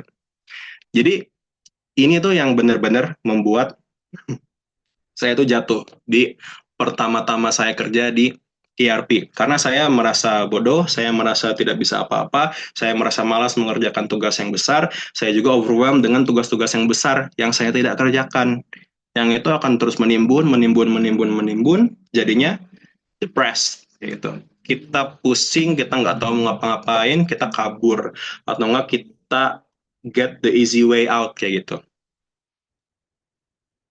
Tapi teman-teman, in the next page, ini tuh mungkin saran dari saya gitu. Karena mungkin terasanya nanti akan berat sekali gitu. Teman-teman dari SMA ke kuliah itu berat. Dari kuliah ke kerjaan itu akan lebih berat lagi. Nah, cara handle-nya itu ada di poin 13. Coba di next page. Kalau misalkan teman-teman feeling dumb, itu nggak masalah. Karena it's a process of learning. Teman-teman pasti akan merasa incapable sebelum teman-teman akan capable gitu. Terus teman-teman jangan takut untuk bertanya ke orang. Karena saya itu pas nggak ngerti apa-apa, otomatis saya nanya ke orang yang lebih ngerti kayak gitu. Or I search myself, kita punya ChatGPT, punya AI, dan juga punya Claude sekarang yang lebih advance, itu buat menanyakan hal-hal yang belum pernah kita ketahui, seperti itu. Jadi teman-teman kalau merasa bodoh, itu bukan berarti teman-teman tidak tahu apa-apa. Teman-teman tuh cuma belum tahu dan belum mengeksplor part yang teman-teman belum tahu, seperti itu. Terus kalau misalnya teman-teman merasa overwhelmed, it's okay to feel overwhelmed. Kadang tuh saya juga merasakan, oh dada tuh kayak sink gitu. Dada itu tertekan, sangat tertekan. Cuman the way I do it, itu saya take a step back kayak gitu. Mungkin dalam mengerjakan skripsi pasti pusing dengan deadline-nya, dikejar-kejar dengan waktu. Tapi teman-teman kalau tadi terlalu berputar-putar dalam masalah tersebut, teman-teman pasti akan lost kayak gitu. Jadi it's okay to take a step back, terus try to do things one by one gitu, in a different way. Kalau tasnya besar, skripsi itu ada bab 1, 2, 3, 4, itu banyak kalau dikerjain secara langsung. Makanya teman-teman di urge untuk oke, selesaiin bab satunya, habis itu bab 1 di approve bab 2, bab 2 di approve bab 3, bab 3 di approve bab 4, habis itu sidang kayak gitu. So do things one by one. Oke. So setelah itu, kalau misalkan teman-teman merasa males, itu tuh procrastination itu is a habit kayak gitu. Teman-teman merasa malas, teman-teman suka menunda-nunda sesuatu, itu adalah habit kayak gitu. Jadi saya tuh selalu melakukan kayak apa ya, mind games dengan diri sendiri. Kadang itu 20 menit ngerjain sesuatu itu lebih baik daripada nggak ngerjain sama sekali, dan juga ngerjain sesuatu dalam satu waktu. Karena kalau teman-teman ngerjain sesuatu dalam satu waktu, teman-teman akan draining energi teman-teman. Terus nanti akan capek, nanti nextnya malas lagi kayak gitu. So better do 20 minutes of work daily rather than doing everything all at once. Jadi mini sprint kayak gitu. Mending kalian jalan aja ke tujuan teman-teman. Karena kalau jalan itu kita conserving energy, tapi kita pada akhirnya nyampe ke tujuannya, ya kan? Daripada kita lari 100 km, tapi in the first kilometer kita udah ngos-ngosan, udah kayak kayaknya nggak akan nyampe nih gitu. Padahal kita bisa aja jalan kayak gitu. We walk and then nanti kita di tengah-tengah beristirahat, habis itu naik angkot misalkan atau kayak gimana with other tools kayak gitu. Itu pasti akan selesai pada sendirinya tugas itu. Lalu untuk outside pressure, ini pasti teman-teman juga akan merasakan pada saat kuliah ataupun nanti di kerjaan yang akan lebih real kerasanya. Itu teman-teman harus expect there is always be outside pressure. Jadi teman-teman harus terlalu sabar, karena solusi-solusi nanti itu pasti akan datang dengan sendirinya. Saya pun kadang ada di fase di mana saya itu udah terpojok, cuman alhamdulillahnya selalu dikasih jalan keluar kayak gitu. Karena we still keep trying to do it. Kita tetap cari cara untuk menyelesaikannya, and then we keep doing our best kayak gitu. Sama teman-teman juga, karena kita kan anak UIN gitu ya, kayak gitu. Saya pun merasakan perbedaan yang signifikan saat masuk ke dunia perkuliahan kayak gitu. Mungkin saran saya itu teman-teman keep your anchor kayak gitu. Teman-teman harus punya fondasi yang sangat-sangat kuat gitu. Dan kita harus memahami kalau kita itu nggak bisa ngapa-ngapain sebenarnya. Saya bisa ke Australia, saya bisa ke ERP Consultant International ini, terus bisa traveling abroad. Saya ketemu klien di Malaysia, ketemu klien di Filipina, ketemu klien di Singapura. Itu bukan hal yang secara tiba-tiba saya bisa lakukan kayak gitu. Tapi itu tuh adalah hal yang saya lakukan secara bertahap, berproses. Ujiannya banyak. Jadi teman-teman harus percaya kalau ujian itu ya benar-benar ujian. Karena if you pray for strength, kalau teman-teman tuh berdoa untuk sebuah kekuatan, itu nggak akan dikasih kekuatan superhero kayak gitu. Tapi teman-teman dikasih ujian. Kenapa dikasih ujian? Karena teman-teman kalau melewati ujian itu, teman-teman pasti bakal paham. Kalau misalkan nanti merasakan juga ya, dan juga mungkin teman-teman sekarang ada yang sedang merasakan kayak, oke, saya tuh berat banget dalam ngejalanin jadi project manager yang sebanyak itu, but eventually answer-nya datang. Semua proyek saya beres. Nggak tahu kenapa, tiba-tiba beres. Itu karena saya keep consistent, do 20 minutes of work each day, kayak gitu, untuk satu-satu project tersebut. Terus tetap berdoa, tetap berjuang, percaya kalau semua ini akan selesai, and then eventually saya beres dengan KPI 370% untuk kuartal kemarin seperti itu. Ini bukan sombong, tapi ini semua alhamdulillah karena Allah mengizinkan seperti itu. Saya nggak bisa apa-apa kalau eh, nggak ada yang menjaga di luar gitu. Jadi teman-teman nggak usah khawatir tentang apapun yang terjadi di luar diri teman-teman. Selama teman-teman bisa melakukan terbaik untuk diri sendiri, apapun yang teman bisa usahakan, usahakanlah kayak gitu. Karena nanti itu akan membuah sendirinya gitu. Dan percaya Allah itu akan memberikan buahnya pada akhirnya gitu. Kalau misalkan saya itu ya surat yang paling saya ingat ya fainamal usri yusra, innamal usri yusra kayak gitu. Kenapa Allah itu emphasize untuk innamal usri yusra ini tuh 2 kali dalam ayat Al-Insyirah ini gitu. Padahal kita udah mendengarnya di fainamal usri yusra kayak gitu. Karena Allah itu ingin kita tahu kalau ya kalau habis susah itu pasti ada mudah dan pasti kalau ada susah itu pasti ada mudah gitu. Kan orang yang ngedengarnya kayak kenapa 2 kali sih? Saya juga sekali dikasih tahu ngerti. Ini cuma cara Allah itu untuk emphasize kalau percayalah sama yang maha kuasa gitu.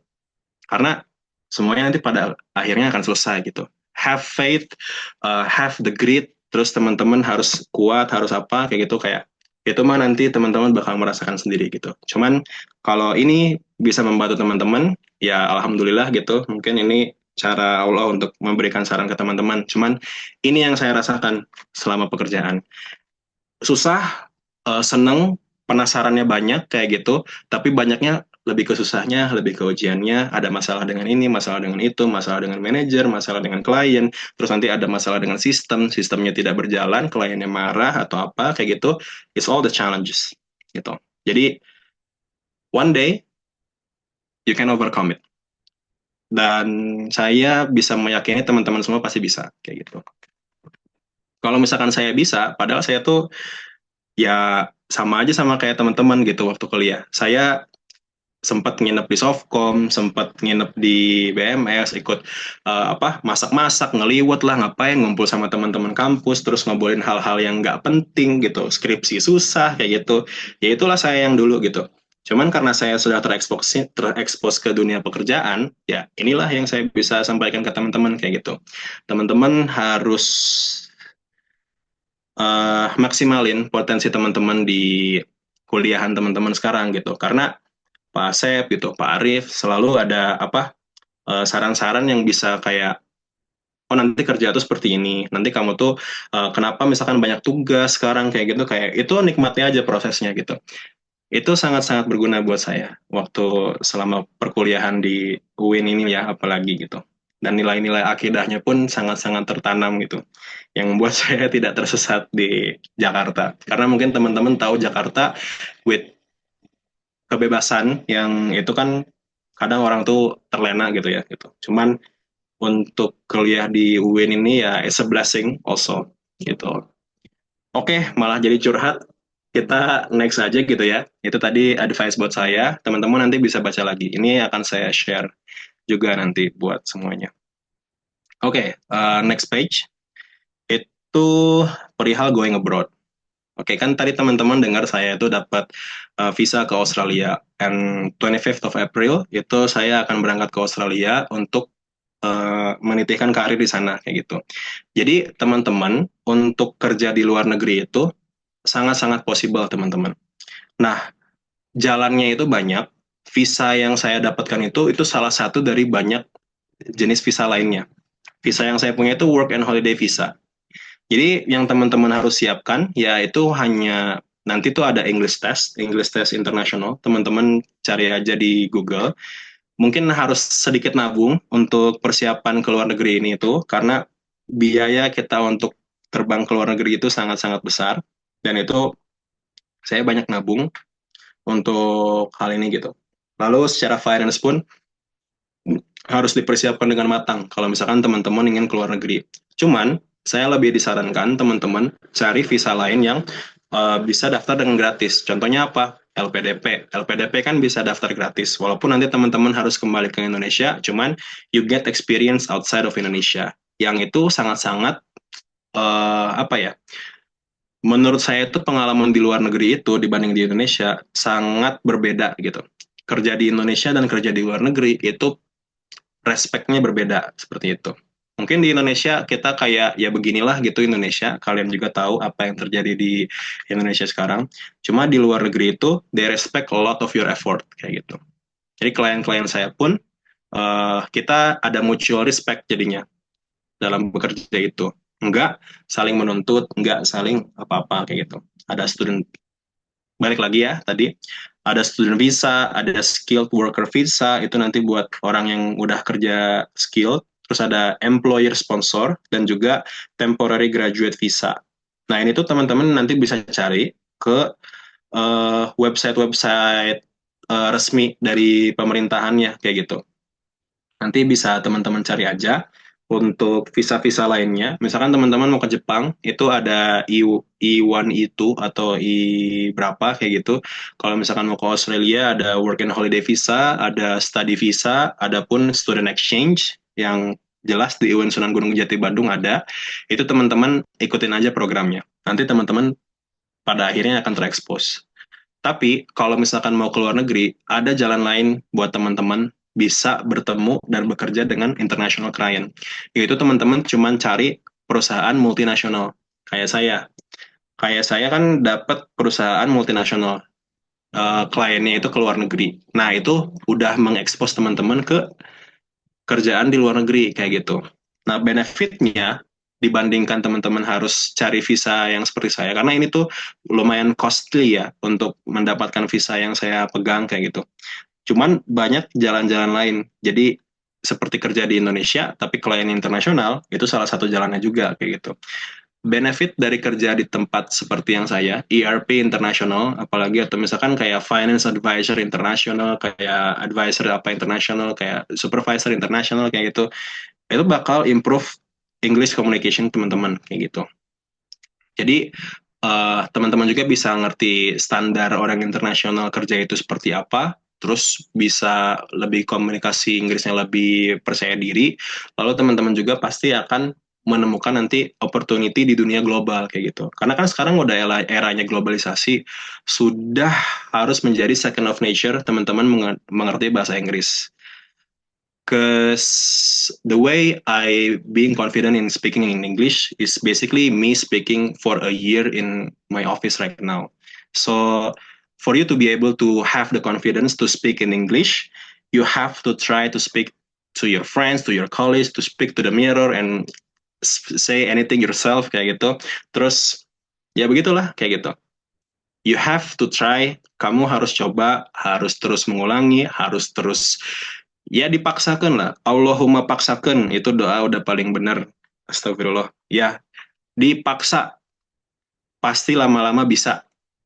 Ya, ya begitulah gitu. Untuk going abroad, ini saya doakan juga teman-teman bisa mendapatkan kesempatan yang sama seperti saya.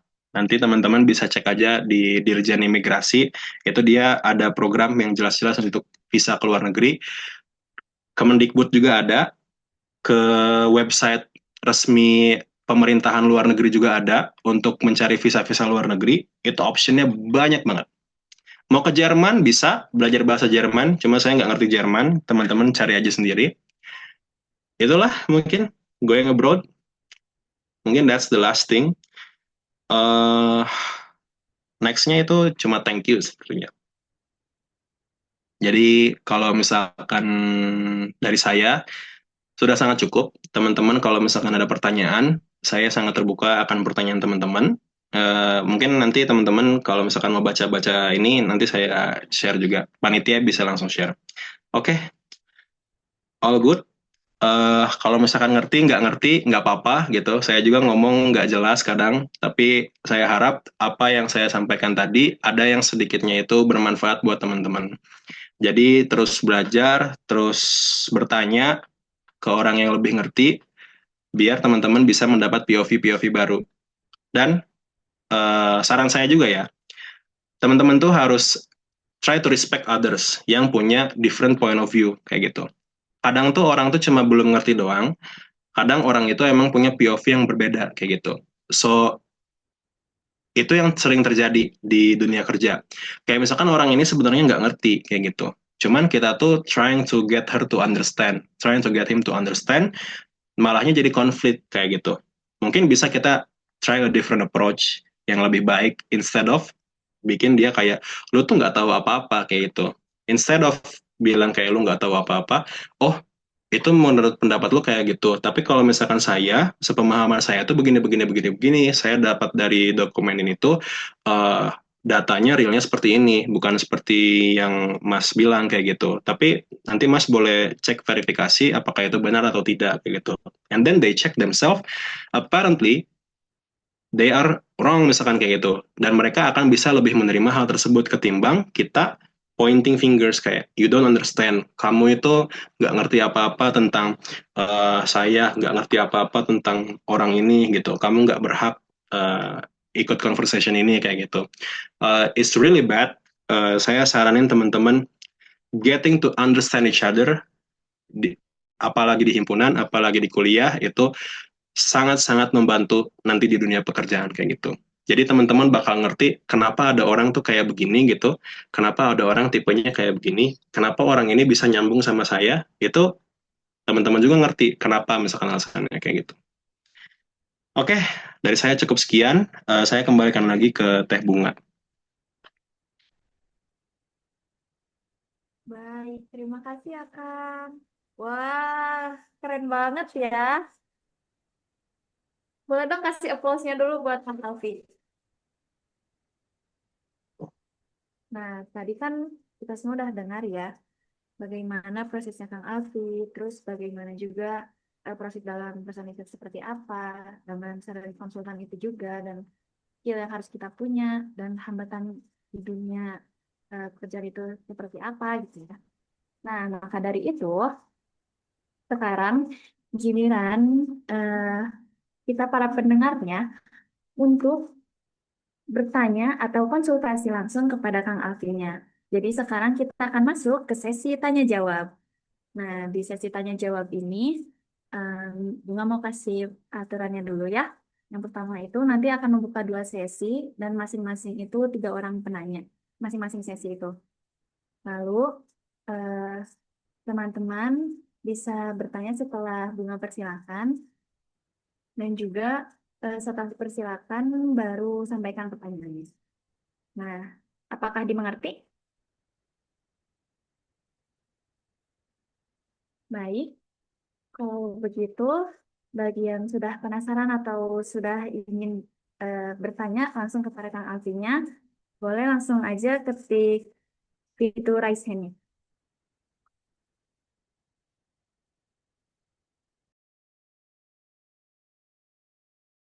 Wih, dari SMAN 4 Sukabumi, jauh banget.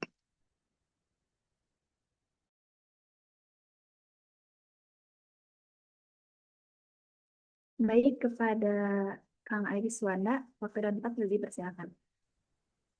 Nah, apakah suaranya terdengar, Teh? Kang, Jelas, jelas. mohon izin, Kang, sebelumnya tidak on cam, ini jaringannya sedang jelek di sini.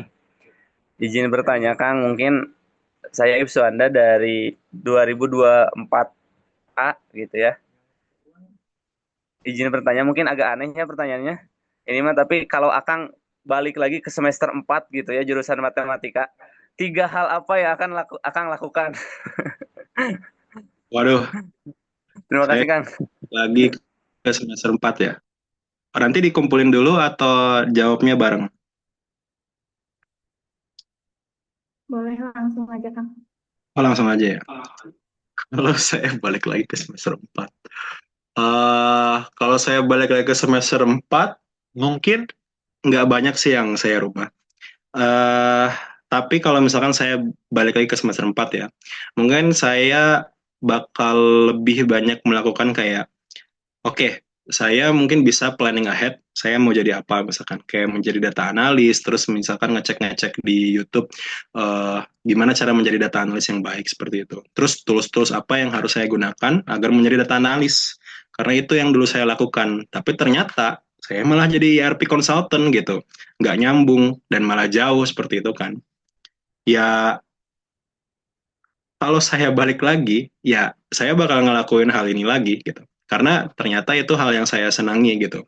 Karena kan hidup itu cuma sekali, kita nggak bisa mungkin mengulang-ulangi hal itu. Cuman saran dari saya, kalau misalkan kamu ingin memaksimalkan dari semester 4 ke semester 8, itu kamu itu harus, oke, explore organisasi itu udah sangat penting. Karena untuk kerjaan, kalian tidak hanya dilihat dari IPK. Saya tuh IPK-nya cuma 3,1, tapi saya bisa keliling-keliling ke luar negeri karena saya offer komunikasi dalam bahasa Inggrisnya bagus seperti itu.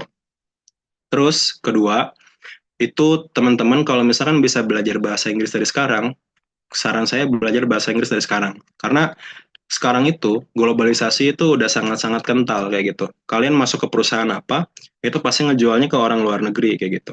Jadi kalian kalau misalkan sudah terekspos dengan bahasa Inggris yang bagus, kalian udah bisa speaking in English fluently, itu bakal boost karir teman-teman lebih jauh kayak gitu.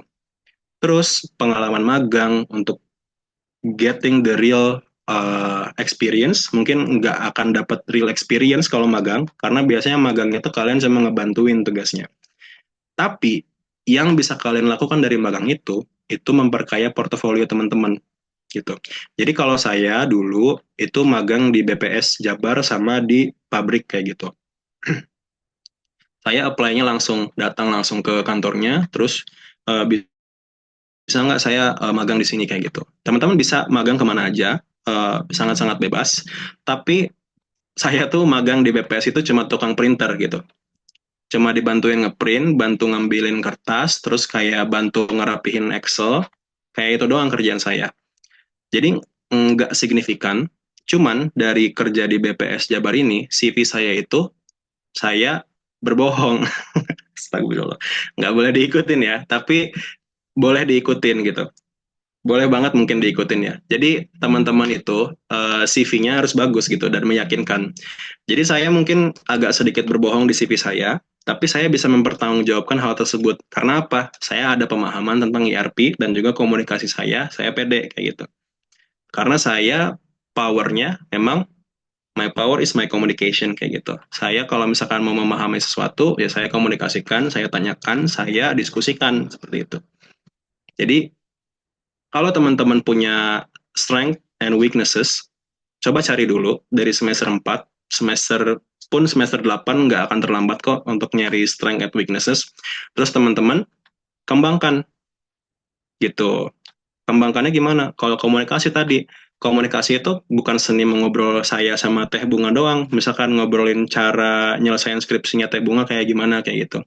Tapi saya juga harus misalkan bisa nego. Teh Bunga, kalau saya yang ngerjain skripsi Teh Bunga, nanti project saya nggak dikerjain kayak gitu. Kerjain sendiri, saya kasih instruksinya aja misalkan kayak gitu.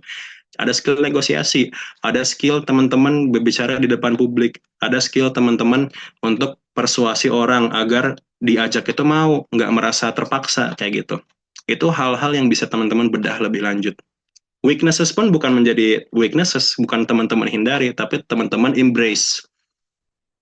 Teman-teman kalau misalkan punya kelemahan, misalkan saya nggak terlalu bisa komunikasi kayak Kang Alfi di depan publik. Ini 108 orang juga saya agak kaget awal-awalnya. Tapi ya teman-teman coba pelajari dengan apa? Dengan melakukan in a small bite size ya di tempat-tempat yang kecil gitu. Kayak misalkan ke teman sendiri atau enggak misalkan di depan kelas itu akan menjadi experience tersendiri kayak gitu. Embrace your weakness, improve your strength itu yang selalu dilakukan oleh orang-orang yang sudah bekerja kayak gitu. Kalau misalkan teman-teman gagal melakukan itu, ya ya udah teman-teman akan stuck di tempat tersebut seperti itu. Dan kalau misalkan nyaman ya tidak masalah, kalau tidak nyaman ya prove yourself kayak gitu. Dan selalu berdoa, jangan lupa berdoa. Jangan lupa sayang mama papa gitu. Kalau masih ada mama sama papa, mama papa doain saya biar saya jadi orang yang sukses. Karena kalau misalkan tidak ada doa yang baik dari keluarga, kalian nggak akan pernah sukses. Gitu. Oke, kejawab? Terima kasih, Kang. Oke, sama-sama.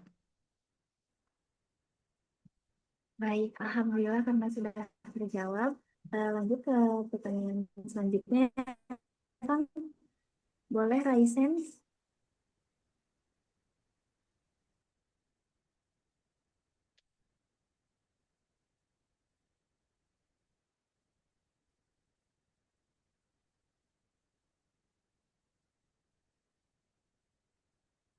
aneh juga nggak masalah. Mungkin dari orang tua pun kalau misalkan mau bertanya.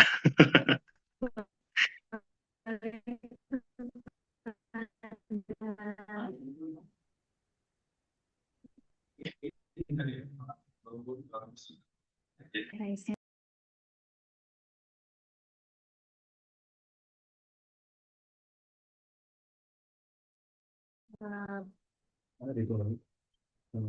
Boleh pada Aditya, silakan.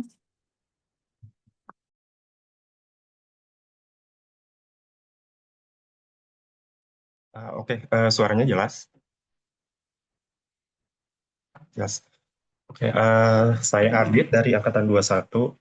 Sebenarnya saya punya beberapa pertanyaan, Kang. Yang pertama, apakah di ERP sendiri itu harus magang gitu ya? Dan kalaupun nggak magang gitu ya, skill atau sertifikasi apa sih kita apply ke company gitu buat meyakinkan bahwa kita tuh layak buat di ERP gitu ya. Sebagai saya kan itu nggak pernah ada pengalaman magang gitu ya, jadi butuh skill atau sertifikasi apa gitu kalau yang nggak pernah magang sama sekali. Terus terkait skill bahasa Inggris, itu tuh sejauh apa di dunia kerja, terutama di ini international company mungkin ya Kang. Jadi sejauh apa itu tuh diperlukan gitu, apalagi bisa kerja di luar negeri. Nah, kalau ibaratkan skala 1 sampai 10 itu kira-kira di angka berapa gitu Kang? Nah, gitu mungkin.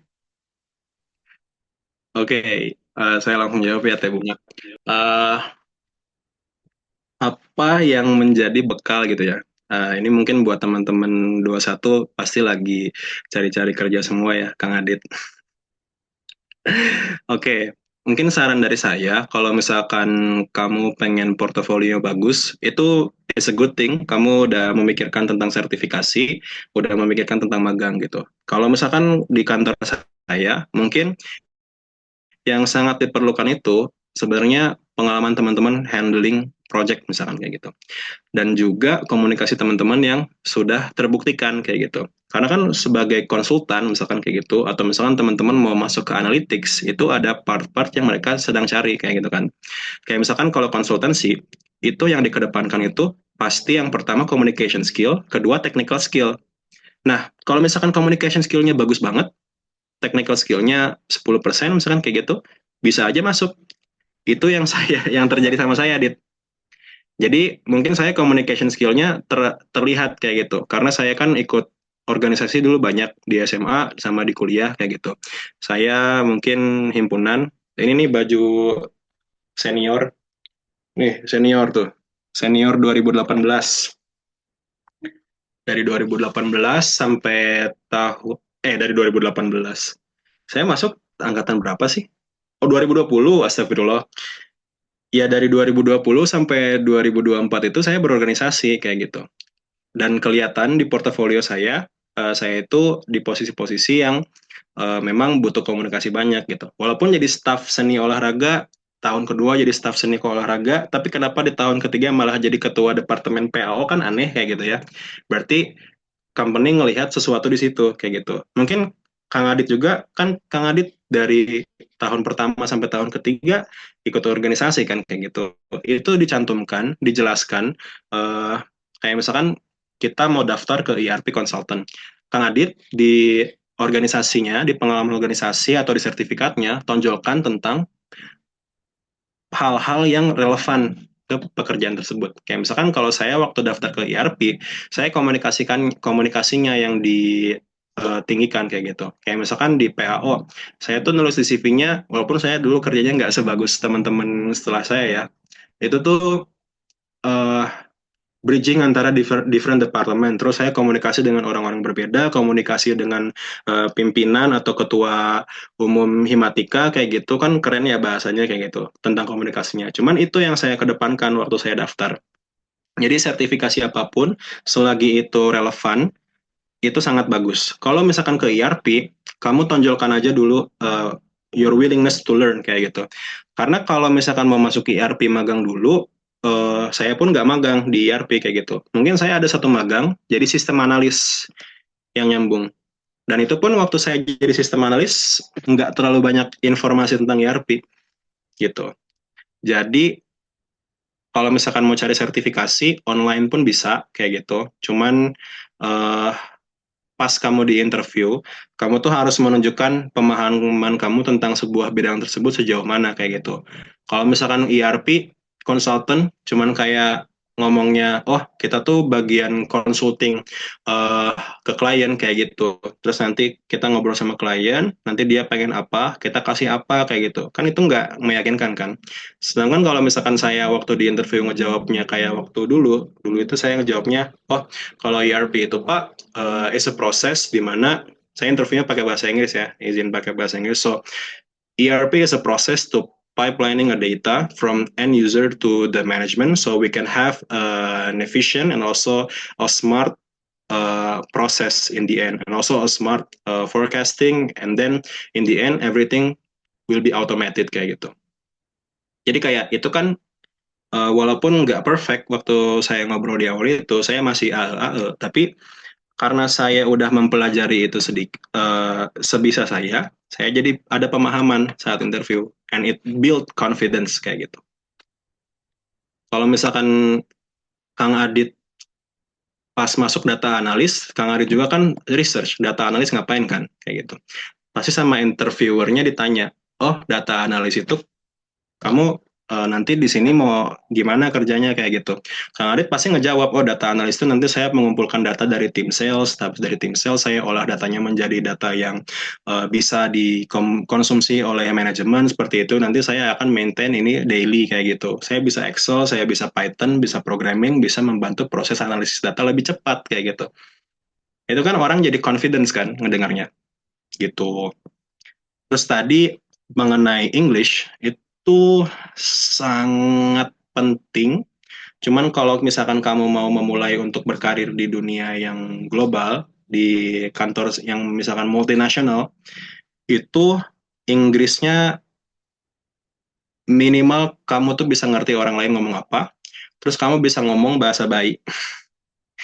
Karena saya tuh ngomong dulu bahasa bayi aja kayak gitu, kayak, oh yes sir, so for this I am going to give this solution for you, and then bla bla bla. Pelan-pelan ngomongnya waktu itu. Sering dikomen sama sama stakeholder klien, kayak dimarahin, kamu tuh ngomong pelan banget sih kayak gitu, yang tegas dong, yang apa gitu. Confidence itu buildingnya step by step, harus dilatih terus kayak gitu. Kalau misalkan kamu ada kepercayaan kayak misalkan ya 3 out of 10 kayak gitu, atau 4 out of 10, kalau misalkan kamu berani, bisa aja digas kayak gitu. At least 4 gitu dari 10. Gimana? Kejawab? Jawab Kang, siap. Makasih Kang.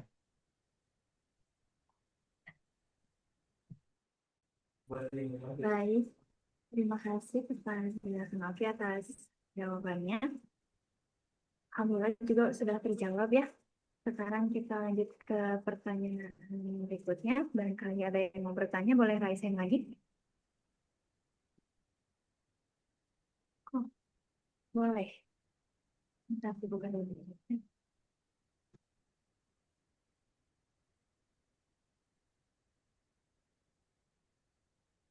Pertanyaannya izin Bunga bacakan ya, Kang? Boleh, Dari boleh. Dari anonim. Halo, saya alumni MTK UIN, tapi maaf lebih nyaman menggunakan anonim. Tadi kan Kak Alfi bilang kalau di semester 4 itu planningnya menjadi data analis.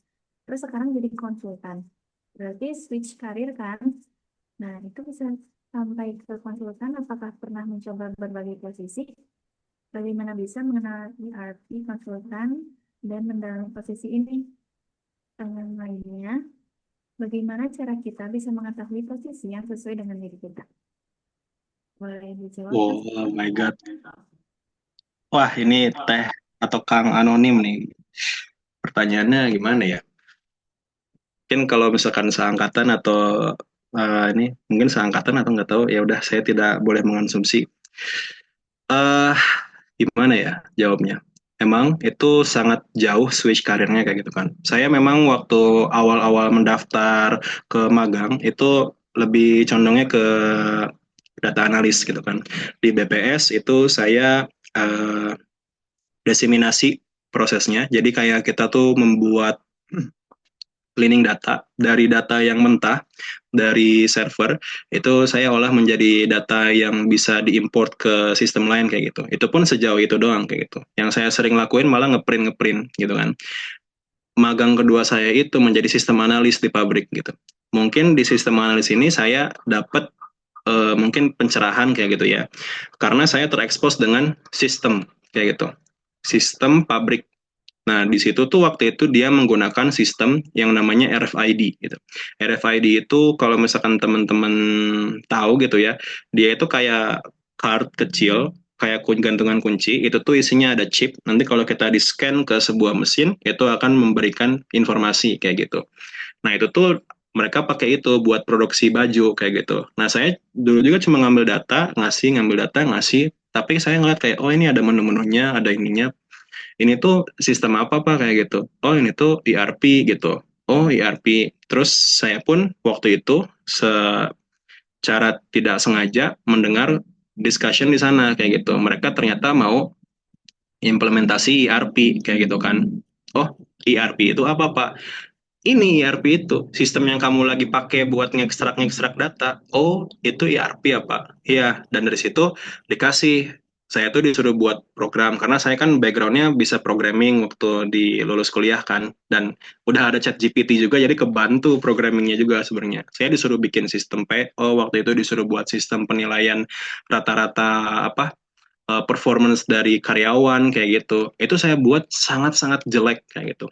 Cuman dari situ saya jadi tahu, oh kalau misalkan cara menggunakan data itu seperti ini kayak gitu. Bukan hanya kita olah dalam Excel ternyata. Nah itu yang membuka ke kantor yang sekarang kayak gitu. Dulu tuh saya ada alumni namanya Tedelvi. Dulu tuh dia kerja di kantor yang sama yang saya mau apply. Dan di situ tanya-tanya, oh dapat rekomendasi jadi konsultan kayak gitu. Nah, jadinya saya jadi konsultan kayak gitu. Karena secara teknikal tidak terlalu dibebankan, tapi secara komunikasi saya bisa nyambung kayak gitu. Dan saya juga merasa, oke, mungkin konsultansi di ranahnya saya, karena saya dari dulu memang orangnya lebih seringnya berbicara kayak gitu, lebih sering berkomunikasi di tempat-tempat kan posisi yang harus banyak koordinasi kayak gitu. Jadi mungkin itu yang membuat saya tuh bisa switch karir ke ERP karena pada perjalanan itu dikenalkan oh ada ERP kayak gitu kenapa nggak coba ke ERP dan setelah saya tahu ERP pun saya nggak langsung paham ERP itu apa saya research dulu kan sekarang ada ChatGPT ada tools-tools lainnya kita Google pun kan langsung ada AI sekarang mah kan kayak gitu kita bisa explore lebih jauh gitu ERP itu apa sekarang. Jadi dulu saya lakuin tuh itu. Saya mau switch ke ERP karena saya rasa ERP itu bakal bisa menggantikan data analis gitu. Data analis itu ya end usernya aja, mungkin manajernya doang kayak gitu. Sedangkan ERP ini kan sistem yang automated, semua reporting bisa kita tarik in a single click of a button kayak gitu. Nah jadi saya pelajari karena menarik menurut saya waktu itu. Gitu. Jadi uh, ini pekerjaan pertama, jadi saya belum pernah mencoba berbagai posisi. Cuman waktu magang, saya memang ternyata coba posisi sistem analis, terekspos dengan ERP, kayak gitu. eh Ya gitu, tadi saya mengenal ERP itu mostly kan karena kita tuh ada inkubasi. Jadi di awal-awal itu memang saya dites dulu sejauh apa saya bisa mempelajari ERP gitu. Jadi saya banyak belajar juga sebelum masuk ke situ gitu. Sistem sales itu seperti apa, sistem accounting itu seperti apa, debit kredit itu cara mengurusnya seperti apa, kayak gitu. Jadi itu tuh hal yang sangat berat di awal untuk switch career karena waktu saya masuk itu saya nggak tahu apa-apa. Saya sebulan ada inkubasi, saya pun masih ternyata belum tahu apa-apa kayak gitu. Walaupun ada informasi baru, tapi ternyata di belakang itu banyak kan. Tadi saya showcase juga ada 5A, 5B, 5C, 5A, 5B. Itu tuh hal yang deep dive lagi setelah 1 tahun bekerja kayak gitu. Yang penting apa? Yang penting di awal ada willingness to learn itu tadi. Kita menunjukkan ke company kalau kita tuh sudah mencoba mempelajari ERP. This is the best that we can do and then we can still improve dari yang apa yang sudah kita dapat kayak gitu. Itu yang sewaktu itu saya condongkan ke perusahaan. Saya di perusahaan ini hampir dikeluarin karena saya nggak bisa ngerjain kerjaan saya kayak gitu. Cuman saya cuma saya dikasih kesempatan untuk memperbaiki kesalahan saya, and then saya perbaikin. Jadinya saya bisa sampai sekarang kayak gitu, bisa sampai udah beres dengan baik-baik, tidak ada masalah apa-apa, project saya beres semua, alhamdulillah. Itu karena saya terus-terusan belajar kayak gitu. Itu bagaimana cara bisa mengetahui posisi yang sesuai dengan diri kita, itu jujur nggak bisa aku kasih jawaban pasti kayak gitu ya. Karena setiap orang tuh pasti bakal nemu posisinya masing-masing dan mereka tuh bakal tahu potensinya masing-masing. Kalau misalkan saya masuk ke dunia yang lebih teknikal, misalkan saya jadi programmer, saya tuh mungkin akan mumet sendiri gitu. Saya nggak terlalu suka banyak baca coding. Saya waktu baca coding sama developer saya tuh saya pusing kayak gitu liatnya. Dan mungkin saya rasa itu bukan ranah saya gitu. Cuman saya memahami pemrograman itu bukan menjadi minus juga gitu. Tetap saya harus memahami pemrograman gitu, tapi dengan level yang tidak seintens si orang developer kayak gitu. Makanya saya jadi konsultan karena apa? It have the best of both world kayak gitu. Bisnisnya ada, developmentnya dari pemrogramannya juga ada kayak gitu. Decision makingnya ada dan juga real gitu. Real money, perusahaan bayar uang segede bisa bisa MM-an gitu kan hitungan invoice-nya kayak gitu. Dan mereka kalau marah ya marah beneran karena it's a real mistake kayak gitu. Tapi saya bisa handle di bagian konsultasinya, di komunikasinya kayak gitu. Jadi ya begitulah mungkin yang bisa saya sampaikan. Mungkin nanti kakaknya bisa dicoba lagi, terus dicoba dan jangan berhenti mencoba karena it takes time to be stable mungkin. Dan saya pun sekarang merasa belum stabil karena saya ngerasa masih banyak yang harus saya improve kayak gitu. Gitu, Teh Bunga.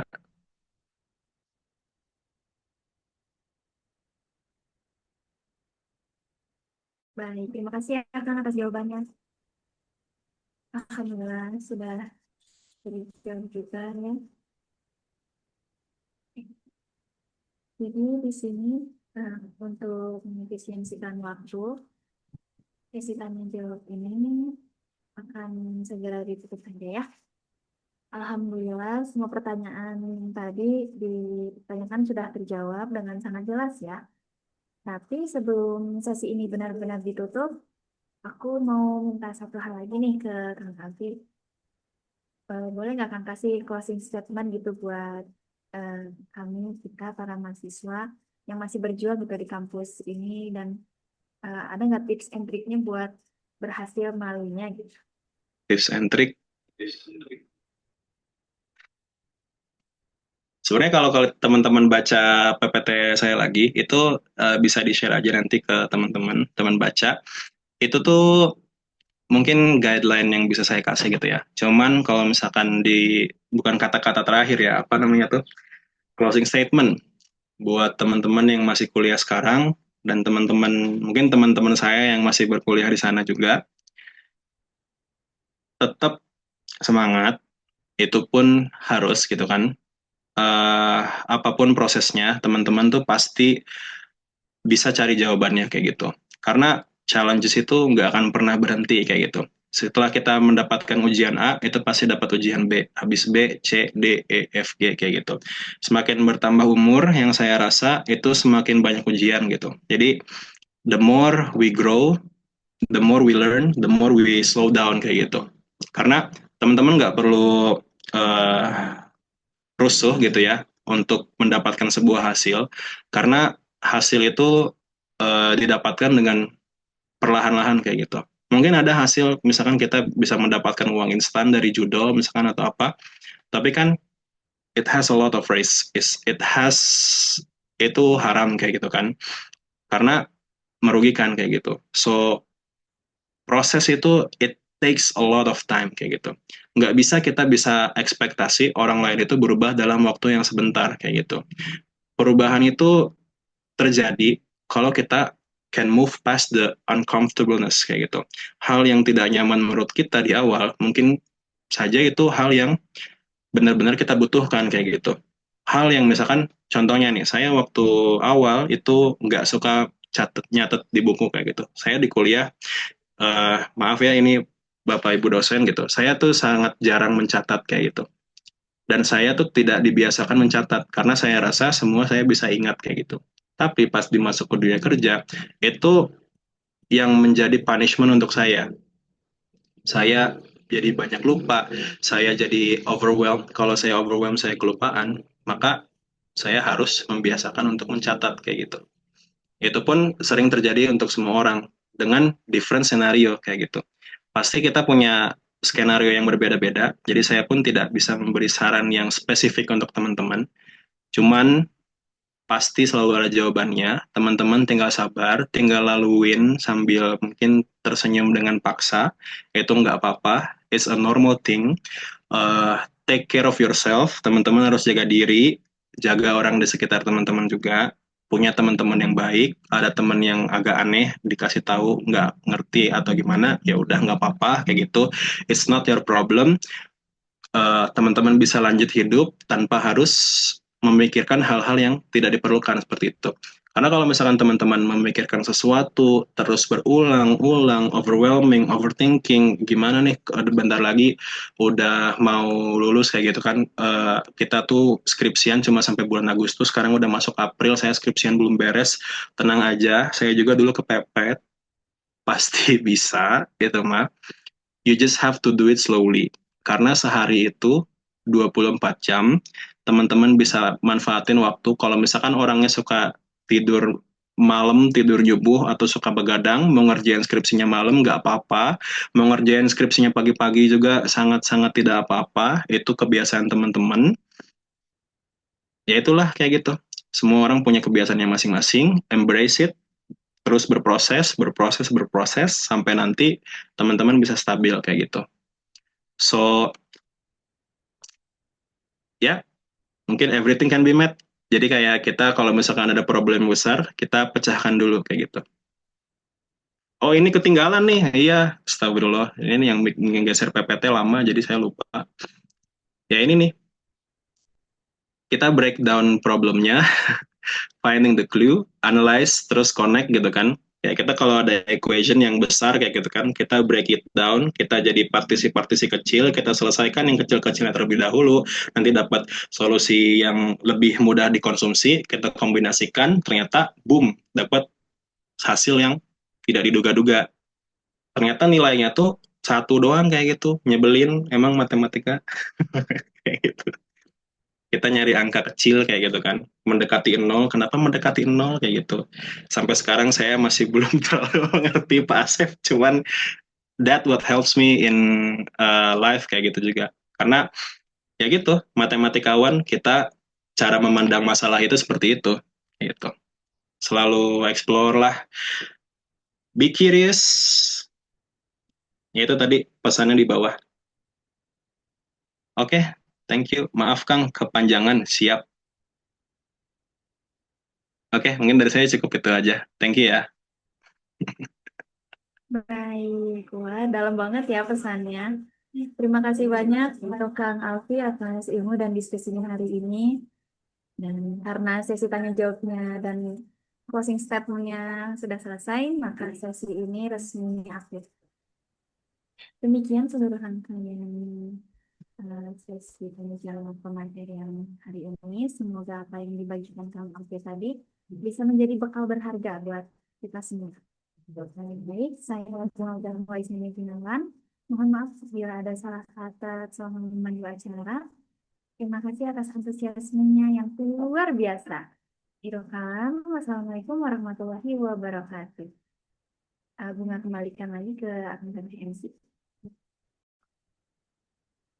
Terima kasih kami ucapkan kepada moderator serta pemateri, Saudara Muhammad Alfi Hadrizal Pramuka SSI, atas penyampaian materi yang sangat bermanfaat.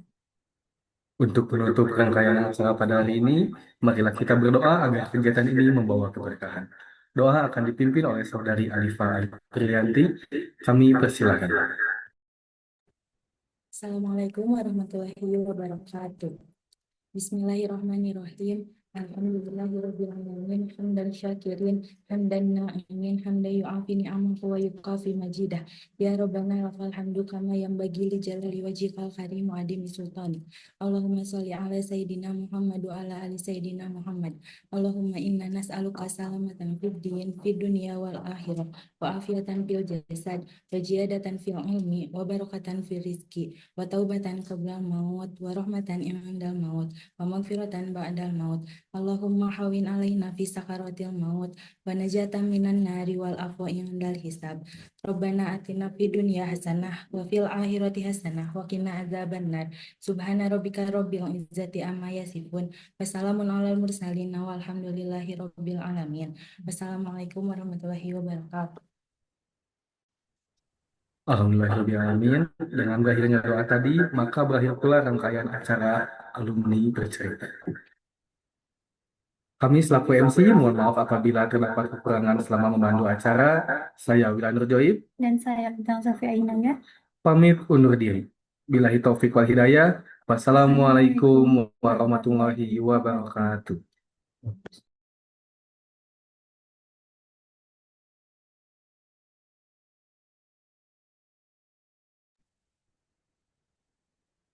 Pak Asep, izin duluan, Ya, Pak. Alfi, terima kasih Alfi. Ya, berkah. Selamat Amin. sampai nanti tanggal 25 ya, terbang. Siap, Pak. Oke, sukses Alfi. Ya, salam buat keluarga ya. Ya, terima kasih semua panitia dan teman-teman semuanya. Ya, Assalamualaikum. Waalaikumsalam.